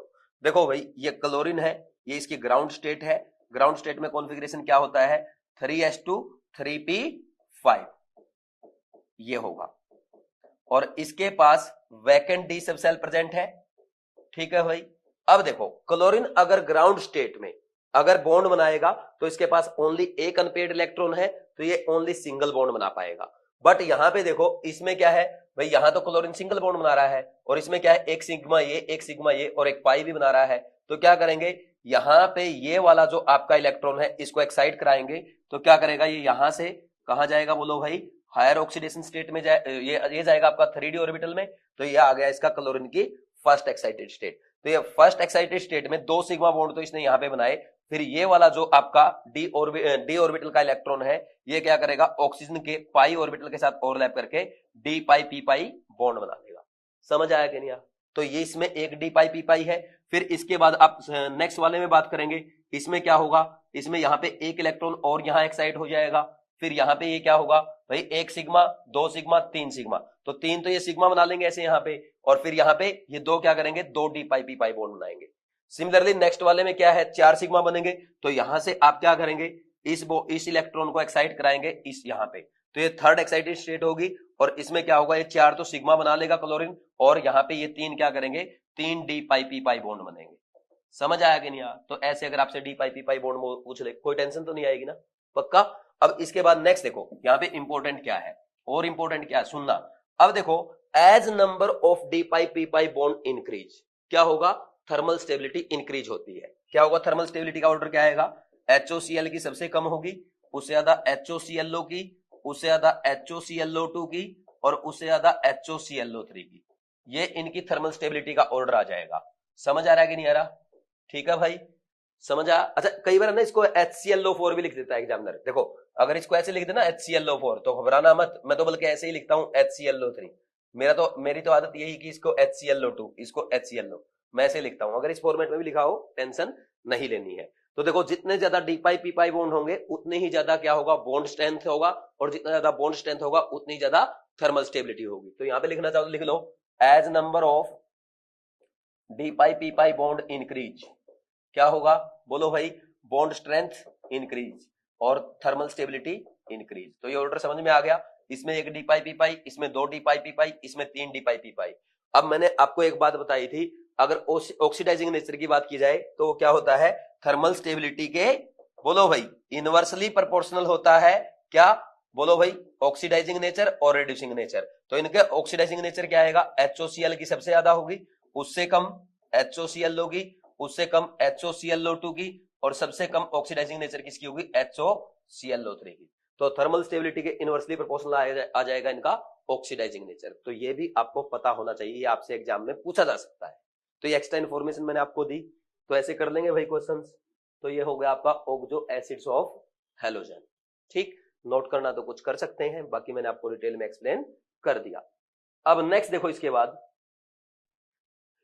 Inter halogen compounds. भाई इंटर हैलोजन कंपाउंड क्या है? भाई जब हैलोजन्स आपस में क्या करेंगे, आप बॉन्डिंग करके कंपाउंड बनाएंगे, उनको हम क्या कहेंगे? इंटर हैलोजन कंपाउंड कहते हैं। जैसे ये हो गया x X dash type, x X dash 3 type, तो इस टाइप से बनते हैं। तो इनमें जो आपका एक्स है वो क्या है? लार्जर साइज का हैलोजन है, और जो एक्स डैश है वो क्या है? स्मॉल साइज का है। तो जो स्मॉल साइज का है उसका क्या होगा? भाई उसकी इलेक्ट्रोनेगेटिविटी ज्यादा होगी। ठीक, तो अब देखो यहां पे अगर इनकी बात की जाए प्रिपरेशन की, तो प्रिपरेशन कैसे करते हैं? ये आपस में हैलोजन्स कंबाइन करके ये ऐसे क्या बना लेंगे? बोलो भाई, इंटर हैलोजन कंपाउंड बना लेंगे। प्रिपरेशन एक बार पढ़ लो, वैसे कोई खास जरूरत नहीं है, सबको पता Cl2 प्लस F2 क्या बनाएगा? ClF बनाएगा। और अगर आपने Cl2 प्लस F2 1:3 के रेशो में ले लिया तो ClF3 बन जाएगा। और I2 प्लस Cl2 1:1 के रेशो में लिया है तो एक ICl बनेगा। और I2 प्लस 3Cl2 लेंगे तो क्या बन जाएगा? ICl3 बन जाएगा, 1:3 के रेशो में है। तो ऐसे ही आप ब्रोमीन के साथ देख सकते हैं। फिर इसके बाद नेक्स्ट आ जाओ, इसमें इंपॉर्टेंट क्या है वो पढ़ते हैं। सबसे पहले भाई इसका इंपॉर्टेंट पॉइंट है इनके स्ट्रक्चर्स। तो सबसे पहले अगर यहाँ पे हम बात करें तो ये एक्स एक्स टाइप तो क्या है? तो सीधा है ClF, ये ऐसे बन जाएगा, इसमें तो कोई डाउट नहीं है। ठीक है भाई, इसके बाद आता है आपके एक्स एक्स डैश 3 टाइप। तो इसमें जैसे ClF3 है, BrF3, IF3, ICl3। तो इनमें क्या होगा? देखो ये आपका सेंट्रल एटम है एक्स, और ये आपका साइड एटम है, तो ये ऐसे बनेंगे। तो इनमें क्या होंगे भाई? 3 तो बॉन्ड पेयर, 2 लोन पेयर। तो लोन पेयर कहां पे आएंगे? लोन पेयर आपके, बोलो भाई, ये आएंगे इक्वेटोरियल पोजीशन में। तो क्या बन गया? ये बन जाएगा आपका टी शेप। और एक्चुअल में यहां पे देखो लिखा है bent T shape. Bent T shape इसलिए लिखता है क्योंकि देखो ये वाले जो बॉन्ड है ना आपके, क्या होगा भाई? ये वाले बॉन्ड जो है, ये वाले थोड़े से ऐसे हो जाएंगे। क्यों हो जाएंगे? क्योंकि यहाँ पे इनमें क्या है? यहाँ पे lone pair bond pair repulsion बहुत ज्यादा है, तो एग्जैक्ट टी की बजाय थोड़ा सा बेंट शेप रहेगा। ठीक, फिर इसके बाद नेक्स्ट देखो एक्स एक्स डैश 5। तो इसमें क्या होगा? 5 सिग्मा बॉन्ड बनाएगा। तो आपका सेंट्रल एटम के पास कितने लोन पेयर बच जाएंगे? वैलेंस शेल के 2 लोन पेयर बच जाएंगे। तो उसमें क्या होगा? इसको रफ कर देता हूं। अब नेक्स्ट देखो भाई, इसमें आपका ये बनेगा, ये आपके 5 बॉन्ड बन गए एक्स डैश के साथ। ठीक, ये बन गए 5 बॉन्ड और एक लोन पेयर है। तो आप बोलेंगे क्या क्या बोलेंगे भाई इसको? बोलो स्क्वायर पिरामिडल, क्योंकि एक पिरामिड बन रहा है। अगर नीचे भी अगर सिग्मा बॉन्ड होता तो आप बोलते स्क्वायर बाई पिरामिडल, बट ये क्या है? Square pyramidal. और ज्योमेट्री पूछ ले तो आप कहेंगे स्क्वायर बाई पिरामिडल या ऑक्टाहेड्रल। बट शेप क्या है? शेप इसका यहां पे ये स्क्वायर पिरामिडल होता है। तो एग्जांपल क्या है इसके? IF5, BrF5, ClF5। ठीक, और अगर बात की जाए आपका एक्स एक्स डैश 7 टाइप, इसमें एक ही आपका इंटरहैलोजन कंपाउंड बनेगा, वो है IF7। ठीक, ये देखो ये वाला बनेगा, ये वाला बनता है। ये 5 तो एक प्लेन में आएंगे ऐसे, ये 5 तो ऐसे एक प्लेन में आएंगे, पेंटागन बनाएंगे, और एक आपका एक्सियल पोजीशन में ऊपर और एक नीचे। तो ये बनेगा आपका पेंटागोनल बाई पिरामिडल। क्या बनेगा? Pentagonal bi pyramidal. ठीक है भाई, ये है आपका IF7। समझ आया कि नहीं आया? और इसका हाइब्रिडाइजेशन अगर आप इनका लिखना चाहें, इसका आएगा sp3d3। ठीक, और इनका अगर आप लिखेंगे, इनका क्या आएगा? sp3d2। और इनका अगर आप लिखेंगे, इनका आएगा sp3d। समझ आया कि नहीं आया? ठीक, बाकी इनके शेप लिखे हैं, ज्योमेट्री पहले ही आप सीख चुके हैं, सारी चीजें आप केमिकल बॉन्डिंग में सीख चुके हैं। अब आगे बढ़ेंगे। नेक्स्ट देखो भाई, नेक्स्ट यहां पे क्या है? नेक्स्ट यहां पे लिखा है these are all covalent molecule and are diamagnetic in nature. भाई ये कोवलेंट मॉलिक्यूल, अच्छा ये लाइन मैंने इसलिए हाईलाइट कर रखी है क्योंकि एग्जामिनर आपसे डायरेक्ट है ना, कई बार ये पूछ लिखता है which of the following statement is correct about interhalogen compounds और इनकरेक्ट अबाउट इंटरहैलोजन कंपाउंड्स। तो वहां पे लिख देगा एक लाइन में these are all covalent molecules. तो कोवलेंट मॉलिक्यूल होते हैं। दूसरा ये डायमैग्नेटिक भी होते हैं, क्योंकि इनके पास क्या है भाई? इनके पास देखो, जैसे अगर हम बात करें भाई, ये आपका बना ICl बना, जैसे फॉर एग्जांपल ये ICl बना, तो इसमें क्या होगा? इन दोनों ने क्या कर लिया? एक एक इलेक्ट्रॉन आपस में शेयर कर लिया। तो दोनों के पास सिंगल इलेक्ट्रॉन था, वो पेयरिंग में आ गया। पेयरिंग में आने के बाद इनके पास अनपेयर्ड इलेक्ट्रॉन है नहीं, तो क्या होंगे? ये डायमैग्नेटिक होंगे। और ये क्या होते हैं? सारे वोलेटाइल सॉलिड होते हैं या लिक्विड होते हैं, बट ClF जो है ओनली एक ऐसा इंटरहैलोजन कंपाउंड है जो कि क्या होता है? गैस होता है। ठीक है भाई, फिर इसके बाद नेक्स्ट देखो, यहां पे आ जाओ। अब इनकी केमिकल रिएक्शन जो है उनकी अगर बात की जाए तो जो इंटर हैलोजन कंपाउंड होते हैं ये आपके हैलोजन कंपाउंड से ज्यादा रिएक्टिव होते हैं एक्सेप्ट फ्लोरीन। अब ऐसा क्यों है? क्योंकि देखो भाई इनका जो एक्स एक्स डैश बॉन्ड बन रहा है ये एक्स एक्स डैश बॉन्ड क्या होगा? आपके एक्स एक्स बॉन्ड से वीक होता है। क्या होगा?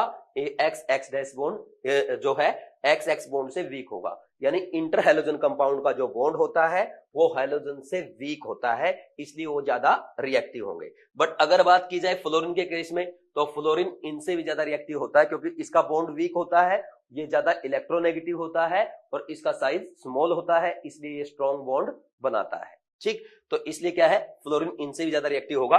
बाकी इंटर हैलोजन कंपाउंड जो है अदर हैलोजन कंपाउंड से ज्यादा रिएक्टिव होते हैं। यहां पे लिखा this is because X X dash bond in inter halogens is weaker than X X bond in halogens except F F bond. All these undergo hydrolysis giving halide ion derived from the smaller halogen and a hypohalite when XX dash halite when XX dash 3 halate when XX dash 5 and perhalate when XX dash 7 ion derived from the larger halogen। ये समझ में आया आपको क्या है? देखो मैं आपको बताता हूं, जैसे इसने एक रिएक्शन तो यहां पे लिख के बता रखी है। क्या बोला इसने? अगर XX डैश का आप हाइड्रोलिसिस करेंगे तो क्या बनेगा? HX डैश और HOX। इसका मतलब आप क्या समझते हैं? जैसे मान लीजिए आपको यहां पे दे दिया ICl प्लस वाटर, तो आपको अब जल्दी से एग्जाम में बताना है भाई किसका तो आपका HX बनेगा और किसका HOX बनेगा। देखो भाई आप यहां पे HX में क्या आएगा? यहां पे हैलोजन पे क्या आएगा? -1, ठीक, और यहां पे क्या आएगा? +1। तो सिंपल सी बात है जो इलेक्ट्रोनेगेटिव होगा उस पे क्या आएगा? -1 और जो कम इलेक्ट्रोनेगेटिव होगा उस पे क्या आएगा? +1। तो यहां पे ज्यादा इलेक्ट्रोनेगेटिव कौन है? Cl, तो क्या बनेगा? HCl बन जाएगा और आप क्या लिख देंगे इसके साथ? HOI। समझ आया कि नहीं? तो इसको रटने की भी जरूरत नहीं है। फिर इसके बाद अच्छा ये तो हो गया एक आपका। फिर आप अगर यहां पे पूछें सर मान लीजिए यहां पे मेरे को दे दिया जैसे दूसरा लेते हैं ClF3, ठीक, ClF3 प्लस वाटर, इसमें क्या होगा सर? देखो भाई इलेक्ट्रोनेगेटिव कौन है? फ्लोरीन, तो ये जाएगा HF में और यहां पे Cl का क्या बनेगा?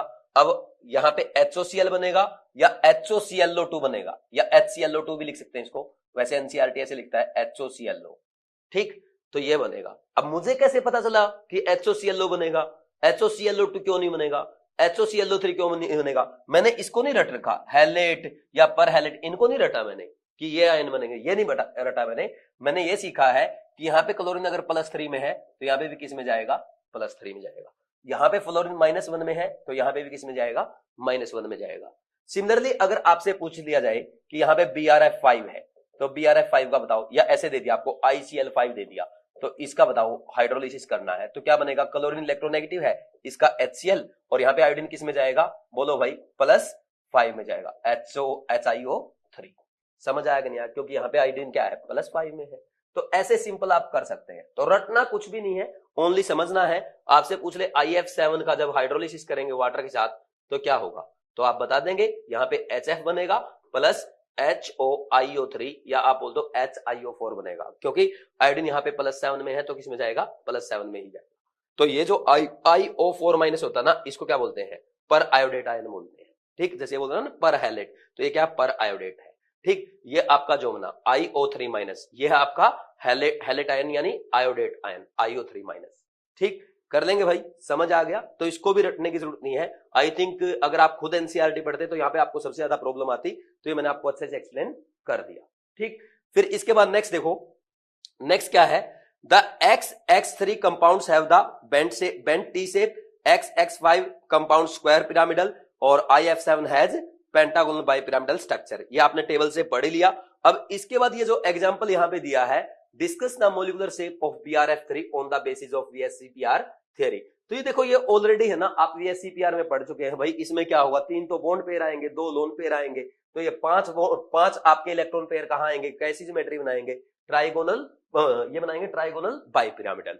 फिर इसमें जो लोन पेयर प्रेजेंट होते हैं वो कहां जाते हैं? इक्वेटोरियल में। तो 2 लोन पेयर कहां गए? इक्वेटोरियल में। और आपका एक बॉन्ड आ गया इक्वेटोरियल में और 2 बॉन्ड आ गए एक्सियल में, तो ये बन गया टी शेप, ठीक। तो ऐसे VSCPR से आप एक्सप्लेन कर सकते हैं। इसके बाद नेक्स्ट देखो भाई, नेक्स्ट है यूजेज। भाई आप जो इंटर हैलोजन कंपाउंड्स है इनको as a non aqueous solvent use करते हैं, और इंटर हैलोजन कंपाउंड बहुत ही स्ट्रॉन्ग फ्लोरिनेटिंग एजेंट होते हैं। जैसे यहाँ पे एक रिएक्शन भी दी गई है, जब हम ClF3 की और BrF3 की किसके साथ रिएक्शन कराएंगे, बोलो भाई, यूरेनियम के साथ रिएक्शन कराएंगे तो क्या होगा, यहाँ पे यूरेनियम सॉलिड के साथ ClF3 जब रिएक्शन करेगा तो क्या ऑब्टेन होगा, UF6 गैस और ClF गैस ऑब्टेन होगी। तो ये रिएक्शन आप ध्यान रखना, क्योंकि NCERT की रिएक्शन है भाई, एग्जाम में डायरेक्ट पूछी जा सकती है। तो यहां से पता चल रहा है कि ये स्ट्रॉन्ग फ्लोरिनेटिंग एजेंट है, ठीक, जिसके साथ भी रिएक्शन करेंगे तो उसको क्या बना देंगे, उसका फ्लोराइड बना देंगे। समझ आया कि नहीं? ये आपका यूरेनियम का फ्लोराइड बना दिया, जिसमें यूरेनियम की +6 ऑक्सीडेशन स्टेट है, ठीक। नेक्स्ट देखो, इन टेक्स्ट क्वेश्चन पूछा है why ICl is more reactive than I2। तो देखो भाई, यहाँ पे एक तो बात क्या है, ICl बॉन्ड जो है भाई आपके I बॉन्ड से वीक होगा, ठीक, एक तो ये रीजन हो गया। दूसरा रीजन ये भी है क्योंकि यहाँ पे देखो भाई, आयोडीन की इलेक्ट्रोनेगेटिविटी कम है और क्लोरीन की इलेक्ट्रोनेगेटिविटी ज्यादा है, तो इनमें इलेक्ट्रोनेगेटिविटी डिफरेंस होने की वजह से इनका बॉन्ड पोलर होगा, और पोलर बॉन्ड हमेशा क्या होता है, नॉन पोलर बॉन्ड से ज्यादा रिएक्टिव होता है। इसमें कोई डाउट तो नहीं है, इसलिए आपका ICl क्या है, I2 से ज्यादा रिएक्टिव होगा। समझ आ गया? इसमें से कुछ नोट करना तो आप कर सकते हैं, फिर हम आगे बढ़ेंगे और ग्रुप 18 एलिमेंट्स यानी नोबल गैसेस के बारे में पढ़ेंगे। नेक्स्ट है नोबल गैसेस यानी ग्रुप 18 एलिमेंट्स। इनमें है helium, neon, argon, krypton, xenon, radon and oganesson. देखो भाई, नोबल गैसेस से आपके एग्जाम में डायरेक्ट NCERT बेस्ड क्वेश्चन पूछे जाते हैं, इसलिए NCERT में मैंने इंपॉर्टेंट पॉइंट्स को पहले ही हाईलाइट कर रखा है, ये मैं आपको एक्सप्लेन करूंगा, और आप साथ के साथ इन पॉइंट्स को हाईलाइट या अंडरलाइन करके बाद में अच्छे से रिवाइज करेंगे, ताकि आपसे एग्जाम में जो भी क्वेश्चन पूछा जाए आप इजिली सॉल्व कर पाए। ठीक है भाई, स्टार्ट कर रहे हैं। फर्स्ट है अकरेंस, एक बार इसको पढ़ लेंगे। देखो भाई, नोबल गैसेस आपकी एटमॉस्फेयर में प्रेजेंट है एक्सेप्ट रेडोन एंड ओगनासोन, और हीलियम और नियोन की कुछ अमाउंट रेडियोएक्टिव मिनरल्स में भी पाई जाती है, फॉर एग्जांपल पिच ब्लेंड। अब इसको छोड़ के सीधा काम की बात पे आएंगे। भाई, इस पैसेज की लास्ट पॉइंट पढ़ो जो हाईलाइट किया गया है, radon is obtained as a decay product of radium 226। तो आप क्या कहेंगे भाई, रेडोन किसका डीके प्रोडक्ट है, रेडियम का। तो डायरेक्ट ये क्वेश्चन आपके एग्जाम में पूछा जा सकता है, radon is the decay product of francium, radium, actinium और थोरियम। तो क्या आंसर आएगा आपका, यहां पे आ जाएगा रेडियम। तो रेडियम जब एक हीलियम एटम रिलीज करेगा तो रेडियम का फॉर्मेशन होगा। अब नेक्स्ट पढ़ो, oganesson has been synthetically produced by collision of CF249 atoms and calcium 48 ions। तो देखो, जब इनका कोलिजन होगा तो क्या बनेगा भाई, ओगनासोन का एक एटम बनेगा और 3 न्यूट्रॉन भी रिलीज होंगे। तो ये रिएक्शन भी आपको ध्यान रखनी है, क्योंकि डायरेक्ट एग्जाम में पूछी जा सकती है। ये फिजिक्स का रेडियो एक्टिविटी का पार्ट है, ठीक, पढ़ लेंगे भाई एक बार इसको। अब नेक्स्ट देखो, इसके बाद एग्जाम्पल है why are the elements of group 18 elements known as noble gases. क्योंकि देखो भाई, जो नोबल गैसेज है इनका कॉन्फ़िगरेशन क्या होता है, वैलेंस शेल कॉन्फ़िगरेशन NH2NP6। तो ये स्टेबल कॉन्फ़िगरेशन है, तो ये ना तो इलेक्ट्रॉन रिलीज करती है और ना ही एक्सेप्ट करती है। दूसरा इसका रीजन ये भी क्योंकि इनकी एनर्जी हाई है, इसलिए इलेक्ट्रॉन रिलीज नहीं करेंगी, और इलेक्ट्रॉन एफिनिटी जो होती है बहुत ज्यादा पॉजिटिव होती है, इसलिए इलेक्ट्रॉन भी एक्सेप्ट नहीं करती, तो इसलिए रिएक्ट नहीं करेंगी, और इनको हम कहेंगे नोबल गैसेज।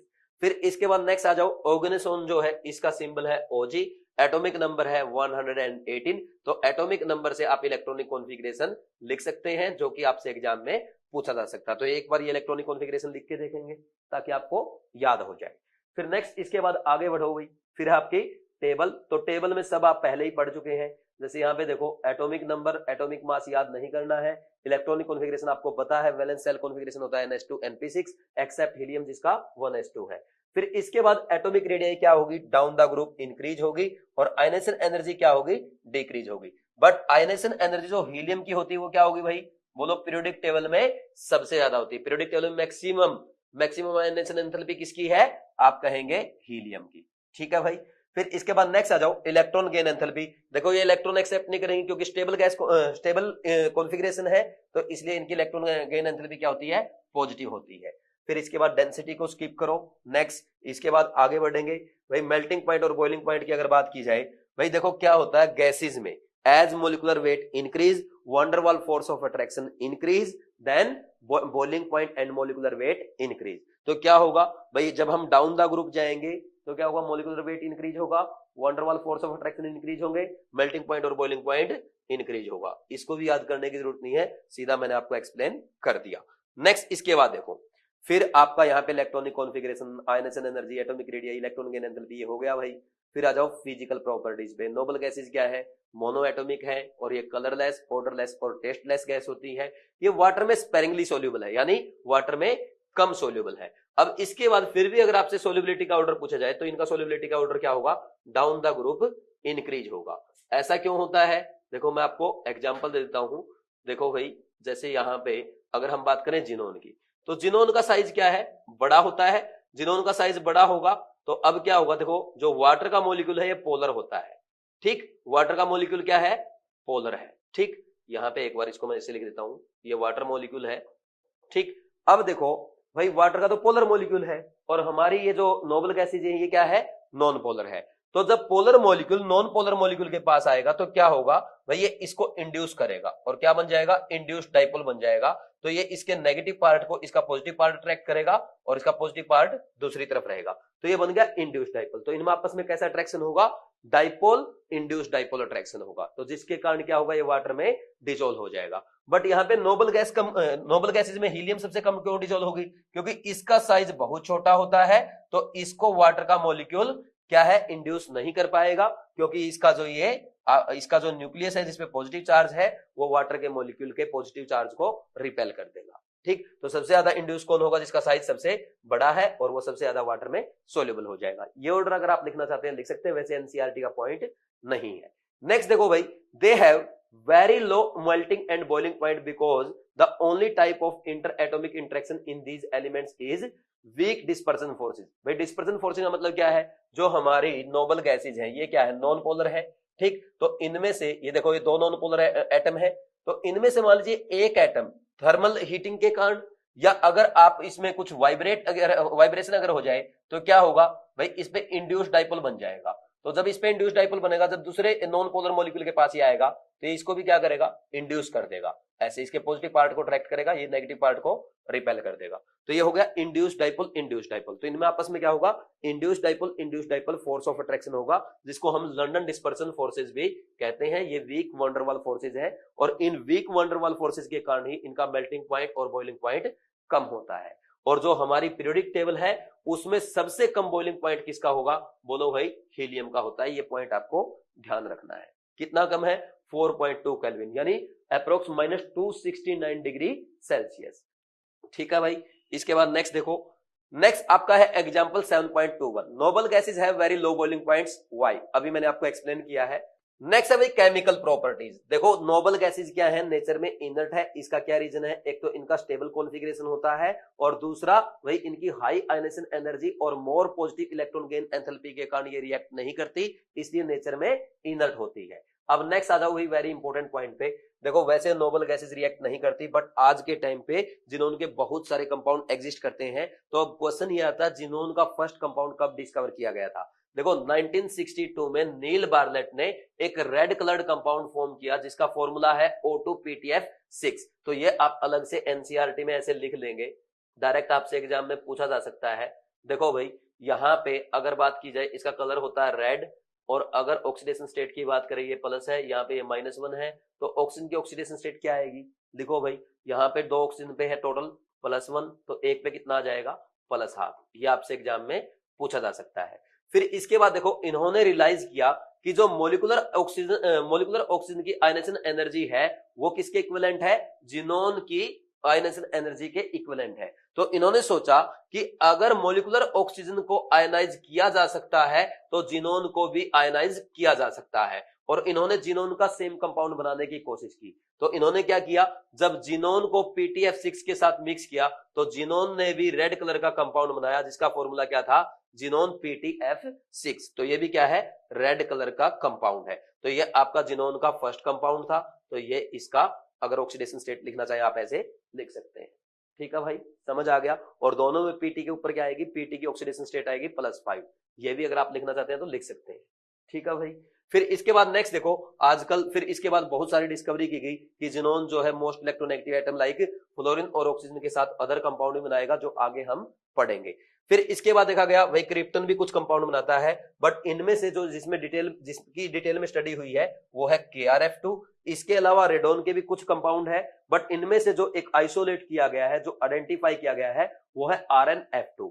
बट अगर यहाँ पे बात की जाए आर्गन, नियोन और हीलियम, इनका कोई कंपाउंड अभी तक नॉन नहीं है। ठीक है भाई, तो आपको ध्यान रखना है आर्गन, नियोन और हीलियम का कोई कंपाउंड एग्जिस्ट नहीं करता, क्योंकि आपकी बैक एक्सरसाइज में एक क्वेश्चन इस टाइप का पूछा गया है, वो आपको लास्ट में मैं करवा दूंगा क्योंकि एग्जाम में पूछा जा सकता है। नेक्स्ट देखो भाई, जिनोन फ्लोरीन कंपाउंड्स। तो जिनोन की जब फ्लोरीन के साथ रिएक्शन करेंगे, अगर आपने जिनोन एक्सेस में ले लिया तो क्या बनेगा, HCF2 बनेगा। और जब जिनोन की रिएक्शन आप 2F2 के साथ कराएंगे इन 1:5 वॉल्यूम रेशियो में, तो क्या बनेगा, HCF4। और जब आप जिनोन की 3F2 के साथ रिएक्शन कराएंगे इन 1:20 रेशियो, तो क्या बन जाएगा, HCF6। तो 3 रिएक्शन तो आपकी ये हो गई।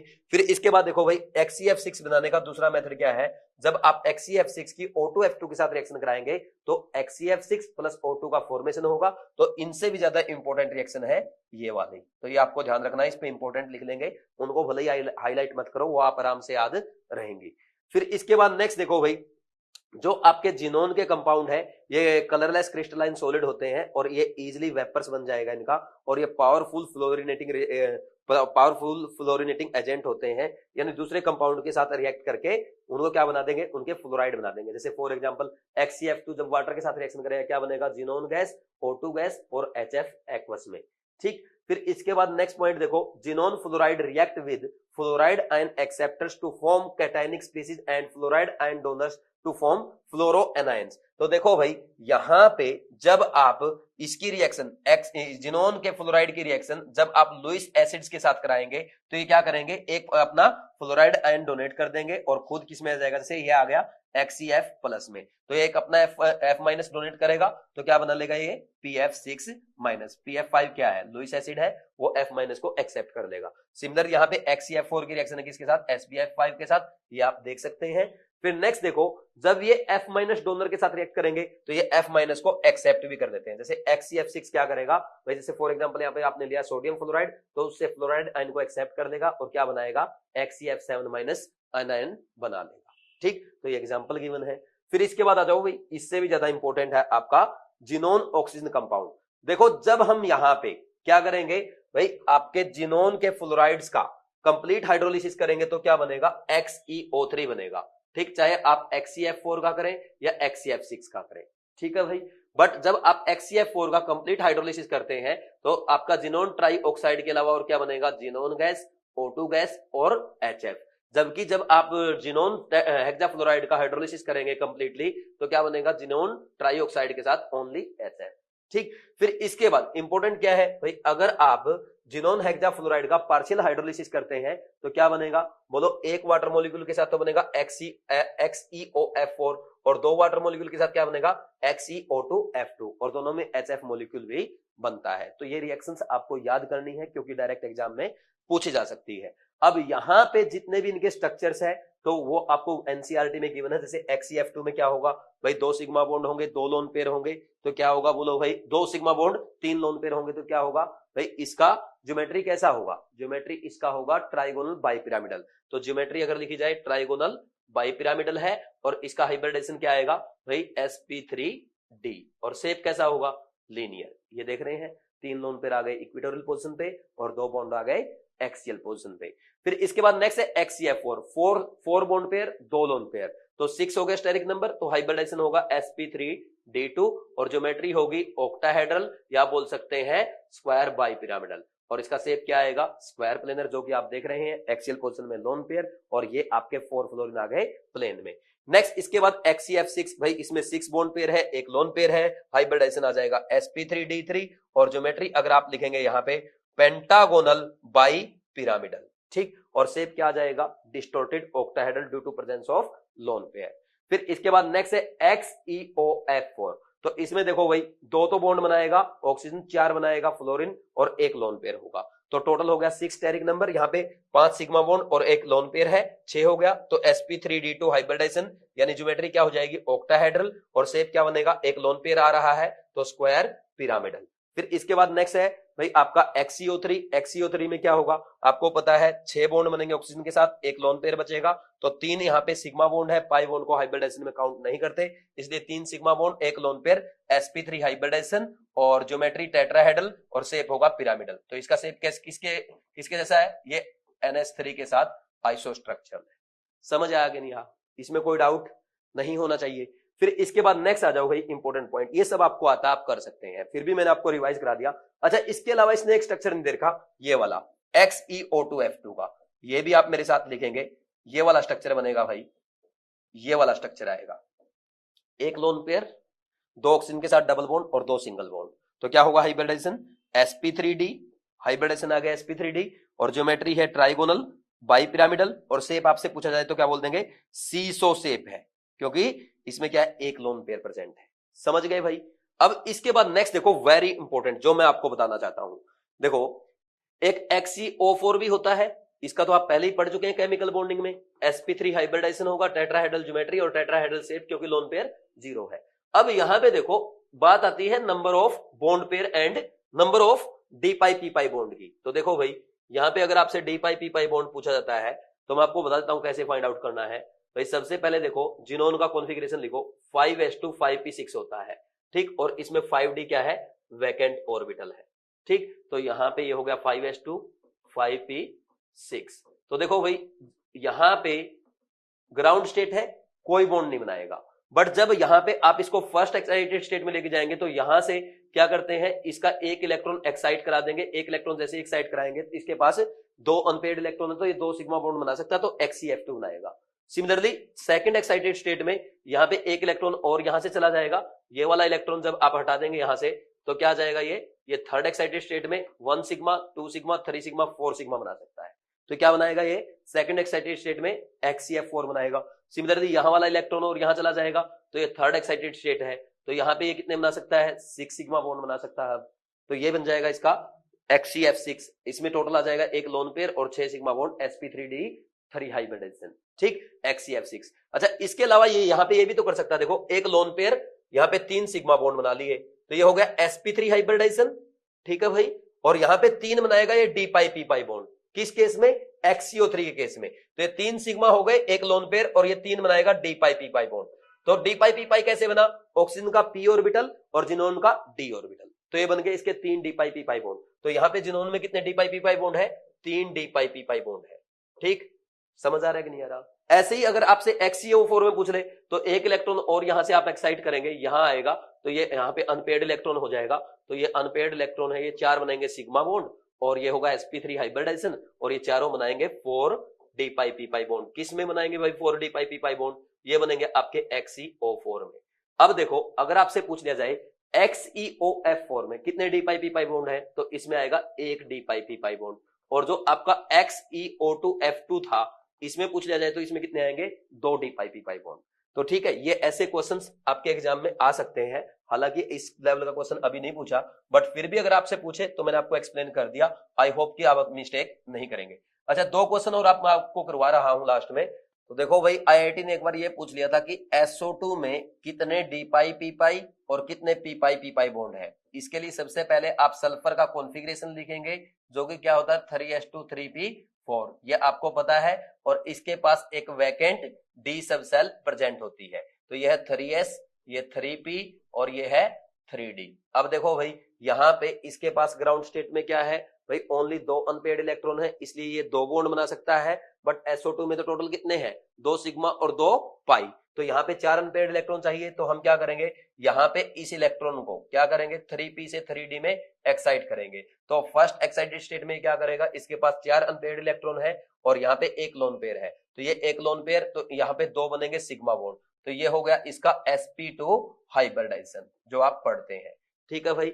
फिर इसके बाद 2 बचे हुए अनपेयर्ड इलेक्ट्रॉन क्या करेंगे, ये यहाँ पे 3p ऑर्बिटल में है, तो ये क्या करेगा, ऑक्सीजन के 2p के साथ ओवरलैप करेगा, तो क्या बनाएगा, p पाई बॉन्ड बनाएगा, और ये आपका 3d में इलेक्ट्रॉन प्रेजेंट है, ये क्या करेगा, ऑक्सीजन के p ऑर्बिटल के साथ ओवरलैप करके d पाई बॉन्ड बनाएगा। तो आपके SO2 में क्या है, एक p पाई बॉन्ड है और एक d पाई बॉन्ड है। अगर आपसे पूछा जाए ये कैसा है, ये है आपका 3p पाई 2p पाई, और ये है सल्फर का 3d पाई 2p पाई। समझ आया कि नहीं? फिर इसके बाद नेक्स्ट अगर बात की जाए SO3 की, तो ये भी क्वेश्चन IIT एडवांस में पूछा जा चुका है।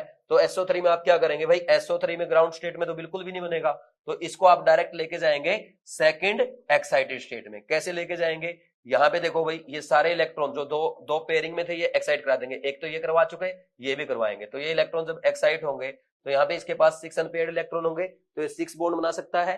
कैसे बनाएगा, पहले ये 3 क्या करेंगे, सिग्मा बॉन्ड बनाएंगे, क्योंकि आपके सल्फर के पास क्या है, यहाँ पे देखो 3 सिग्मा बॉन्ड है, 3 पाई बॉन्ड है। तो अब देखो ये जो p ऑर्बिटल वाला इलेक्ट्रॉन है ये तो बनाएगा p पाई बॉन्ड, और ये जो 3d में 2 अनपेयर्ड इलेक्ट्रॉन है ये बनाएंगे 2d पाई और p पाई बॉन्ड। ठीक, तो इसमें SO3 में क्या है, 2d पाई p पाई बॉन्ड है और एक p पाई बॉन्ड है। ये ऑलरेडी IIT एडवांस में पूछे जा चुके हैं, इसलिए आपको पता होना चाहिए और मैंने आपको रिवाइज भी करवा दिया। ठीक है भाई, हो जाएगा। अब नेक्स्ट आगे बढ़ते हैं, चलो भाई चैप्टर की एंडिंग की तरफ चलते हैं। नेक्स्ट यहाँ पे देखो एक एग्जांपल है, does the hydrolysis of XeF6 lead to a redox reaction. Redox reaction में क्या होगा भाई, आपके एलिमेंट का क्या होगा, ऑक्सीडेशन रिडक्शन होगा। बट यहाँ पे जिनोन का जब यहाँ पे हाइड्रोलिसिस करेंगे तो क्या होगा, XeOF4 ये +6 में, और XeO2F2 जो ऑब्टेन होगा वो +6, और खुद जिनोन XeF6 में भी किसमें था, +6 में था। तो ना तो यहाँ पे ऑक्सीडेशन हो रहा ना रिडक्शन हो रहा, तो आप क्या कहेंगे, ये रेडॉक्स रिएक्शन नहीं है। नेक्स्ट देखो भाई, इसके बाद यूजेज, इनर्ट गैसेज के यूजेज जो हैं वो सबसे ज्यादा इंपॉर्टेंट है, यहां से डायरेक्ट आपके एग्जाम में क्वेश्चन पूछे जाते हैं। तो मेरे साथ साथ आप पढ़ेंगे, helium is a non inflammable and light gas, hence it is used in filling balloons for meteorological observations. तो देखो भाई, इसको जो मेटीरियोलॉजिकल ऑब्जर्वेशंस में हम बैलून में जो गैस भरते हैं वो कैसी गैस लेते हैं, वो आपकी लाइट गैस होती है। तो यहाँ पे हीलियम यूज करेंगे। अब आप कहेंगे सर हाइड्रोजन तो इससे भी लाइट है, हाइड्रोजन यूज करना चाहिए। देखो भाई, हाइड्रोजन क्या है, इनफ्लेमेबल है, तो जब ये ऊपर जाएगा, ऊपर तो ये हीलियम से भी ज्यादा जाएगा, बट यहाँ पे उस ऊपर एटमोस्फेयर में क्या होगा, वहां पे फ्रिक्शन के कारण H2 आग पकड़ लेगा, जबकि हीलियम क्या है, नॉन इनफ्लेमेबल है, इसलिए ये आग नहीं पकड़ेगा। तो हम क्या यूज करते हैं, हीलियम गैस यूज करते हैं। फिर इसके बाद it is also used in gas cooled nuclear reactor, तो ये गैस कूल्ड न्यूक्लियर रिएक्टर में भी यूज की जाती है। Next, liquid helium finds use as cryogenic agent for carrying out experiment at very low temperature। भाई क्रायो का means होता है लो टेम्परेचर, तो लो टेम्परेचर पे जो एक्सपेरिमेंट होते हैं उसमें हीलियम को हम as a cryogenic agent use करते हैं, क्योंकि इसका बॉइलिंग पॉइंट बहुत कम होता है। Next, it is used to produce and sustain powerful super conducting magnets which forms an essential part of modern NMR spectrometers and magnetic resonance imaging MRI system for clinical diagnosis। तो देखो भाई, इसको हम और किसमें यूज करते हैं, powerful super conducting magnet बनाने में भी इसका यूज होता है। फिर इसके बाद it is used as a diluent for oxygen in modern diving apparatus because of its very low solubility in blood। देखो भाई, जो डीप सी डाइवर्स होते हैं, समुद्री गोताखोर होते हैं, वो अपने साथ ऑक्सीजन सिलेंडर में O2 के साथ क्या रखते हैं, हीलियम गैस रखते हैं। अब इसका रीजन क्या है, देखो भाई, जब समुद्री गोताखोर नीचे पानी में जाएगा तो क्या होगा, प्रेशर इंक्रीज होगा, और प्रेशर इंक्रीज होने से क्या होगा भाई, एक तो ये है जो ऑक्सीजन गैस है लिक्विफाई हो जाएगी, ऑक्सीजन लिक्विफाई हो जाएगी तो वो सांस नहीं ले पाएगा और मर जाएगा। तो अब क्या होगा, जब O2 और हीलियम को आप ऐड करेंगे तो ये दोनों क्या है, नॉन रिएक्टिव गैसेज हैं, तो पार्शियल आपका Dalton's law of partial pressure है, उसके अकॉर्डिंग क्या होगा भाई, इसका प्रेशर अलग होगा, इसका प्रेशर अलग होगा, तो दोनों का टोटल प्रेशर क्या होगा, ज्यादा होगा। तो ये आपके ऑक्सीजन सिलेंडर पे प्रेशर लगाएंगे और इस जो बाहर से प्रेशर लग रहा है उसको क्या करेंगे, कंपनसेट करेंगे, इसलिए ये इजीली O2 गैस लिक्विफाई नहीं होगी। एक रीजन तो ये हो गया। दूसरा भाई, अगर हीलियम गैस ऑक्सीजन के साथ हमारी बॉडी में चला जाता है तो इसकी सोल्युबिलिटी क्या होती है, ब्लड में बहुत ही कम होती है, तो ये ब्लड में डिसॉल्व नहीं होगा, इसलिए इसको हम ऑक्सीजन सिलेंडर में यूज करते हैं। समझ आया कि नहीं? तो दोनों रीजन समझ में आ गए। एक तो भाई पार्शियल प्रेशर को इंक्रीज करेगा क्योंकि ये ऑक्सीजन के साथ रिएक्शन नहीं करेगा। Dalton's law of partial pressure क्या कहता है, जो नॉन रिएक्टिंग गैसेज अगर एक मिक्सर में होंगी तो टोटल प्रेशर क्या होगा मिक्सर का भाई, equal to sum of partial pressure of each gas. तो यहाँ पे पार्शियल प्रेशर बढ़ जाएगा अंदर का, तो इजिली गैस लिक्विफाई नहीं होगी। दूसरा, इसकी ब्लड में लो सोल्युबिलिटी होती है। नेक्स्ट, इसके बाद neon is used in discharge tube and fluorescent bulb for advertisement display. तो एडवर्टीजमेंट डिस्प्ले में किसको यूज किया जाता है, नियोन को। Neon bulbs are used in botanical garden and green house. फिर इसके बाद है argon is used mainly to provide an inert atmosphere in high temperature metallurgical process, arc welding of metals for alloys and for filling electrical bulbs. देखो भाई electrical bulbs में हम कौन सी gas fill up करते हैं? आयरन फिलअप करते हैं, क्योंकि ये इनर्ट गैस है और इनर्ट गैस इजिली, इसकी आयनाइजेशन एनर्जी भी ज्यादा होती है तो इजिली आयनाइज नहीं होगी। दूसरा मेटलर्जिकल प्रोसेस में भी इनर्ट एटमॉस्फेयर प्रोवाइड करने के लिए आर्गन का यूज किया जाता है। तो ठीक है भाई, ये आपको अच्छे समझ में आ गया। नेक्स्ट देखो इसके बाद, There are no significant use of xenon and krypton. They are used in light bulbs designed for special purpose. इनका कोई खास significant use नहीं है। फिर इसके बाद नेक्स्ट है why helium is used in diving apparatus, ये मैंने आपको बता दिया। Balance the following equation, ये पहले आपने पढ़ा है। Why has it been difficult to study the chemistry of radon? क्योंकि ये क्या है? रेडियोएक्टिव है। तो ये था भाई आपका पी ब्लॉक एलिमेंट्स, जो काफी लेंथी हो गया। ठीक, अप्रोक्स आपका टोटल 4 आवर्स आपके इसमें लग गए हैं। ठीक, बट मैंने पूरी एनसीईआरटी आपको अच्छे से करवा दिया, जो क्वेश्चंस एग्जामिनर पूछ सकता है वो बताए हैं, आपको पूरा रिवीजन भी अच्छे से करा दिया। और अब अगर आप बैक एक्सरसाइज की बात करेंगे, इसको सॉल्व करने की कोई जरूरत नहीं है, क्योंकि बैक एक्सरसाइज के सारे क्वेश्चन थियरी में आपके हो गए। जो भी क्वेश्चन एग्जामिनर पूछ सकता था सारे मैंने आपके कवर करवा दिए। अब यार अगर आप ये कहोगे सर यहाँ पे सर आपने PCl3 की ऑक्सीडेशन स्टेट नहीं बताई फास्फोरस की, तो ये तो मेरा भाई बड़ी बात नहीं है, आपको बता सकते हैं। फास्फोरस क्या है? +3 में है। इसमें क्या है? इसमें भी क्या है? +3 में है। यहाँ पे -3 में है, यहाँ पे +5 में है, यहाँ पे +5 में है। ठीक, इसके अलावा एक क्वेश्चन है शानदार, जो direct as it is exam में आ सकता है, वो ये है भाई, देखो which one of the following does not exist. तो इसका आंसर क्या आ जाएगा भाई? जिनोन के तो सारे ये जिनोन के तो फ्लोराइड ऑक्साइड एग्जिस्ट करते हैं, बट NeF2 एग्जिस्ट नहीं करता। जैसा कि आपने पढ़ा था, हीलियम, आर्गन और नियोन के कंपाउंड नॉन नहीं है। किसके नॉन है? जिनोन का नॉन है, क्रिप्टन का भी नॉन है और रेडोन के भी स्टडी चल रही है। ठीक, तो इसके कंपाउंड नॉन नहीं है, इनके कंपाउंड नॉन है। समझ आया कि नहीं? तो ये आपको ध्यान रखना है। तो ये क्वेश्चन था जो आपके एग्जाम में एज इट इज आ सकता है, बाकी हमने सारे कवर कर दिए। अब देखो भाई, अब आपका काम ये है, आपने पूरा पढ़ लिया, भले ही आप है ना एनसीईआरटी दोबारा मत पढ़ा करो, बट जो मैंने इंपॉर्टेंट पॉइंट्स बताए हैं, जो हाईलाइट करवाया है, जो आपको अलग से लिखवाया, उसको जरूर रिवाइज किया करो। और जरूरी नहीं कि आप पूरा, जब एनसीईआरटी में पढ़ा रहा हूं पूरा आप साथ के साथ पढ़े, आप इसको मूवी की तरह देखा करो, है ना। सर बता रहे हैं, बस रिवीजन हो रहा है, एनसीईआरटी कवर हो रही है ना। वैसे तो एनसीईआरटी की हर पॉइंट याद करोगे तो बहुत मुश्किल हो जाएगा। आप खुद देखो यार, मेरे को एक चैप्टर को पढ़ाने में 4 घंटे लग रहे हैं, तो कितना टफ है एनसीईआरटी, बहुत लेंथी है ना। बट मैं ये कोशिश कर रहा हूं कि एक भी पॉइंट ऐसा ना छोड़ूं कि आपको दोबारा से अलग से एनसीईआरटी पे टाइम देना पड़े। भले ही मेरा आपके साथ क्लास में एक्स्ट्रा टाइम लग जाए, बट अलग से आपको टाइम ना देना पड़े, अलग से आपको ओनली इंपॉर्टेंट पॉइंट को रिवाइज करना पड़े। तो उम्मीद है आपको ये अच्छे समझ में आ रहा होगा और आप साथ में रिवाइज भी कर रहे होंगे। तो ऐसा करते रहे तो एग्जाम में जो क्वेश्चन आएगा आप उसको इजीली सॉल्व कर पाएंगे। तो ऐसे ही लगे रहो, मेहनत करते रहो, आगे बढ़ते रहो। God bless you.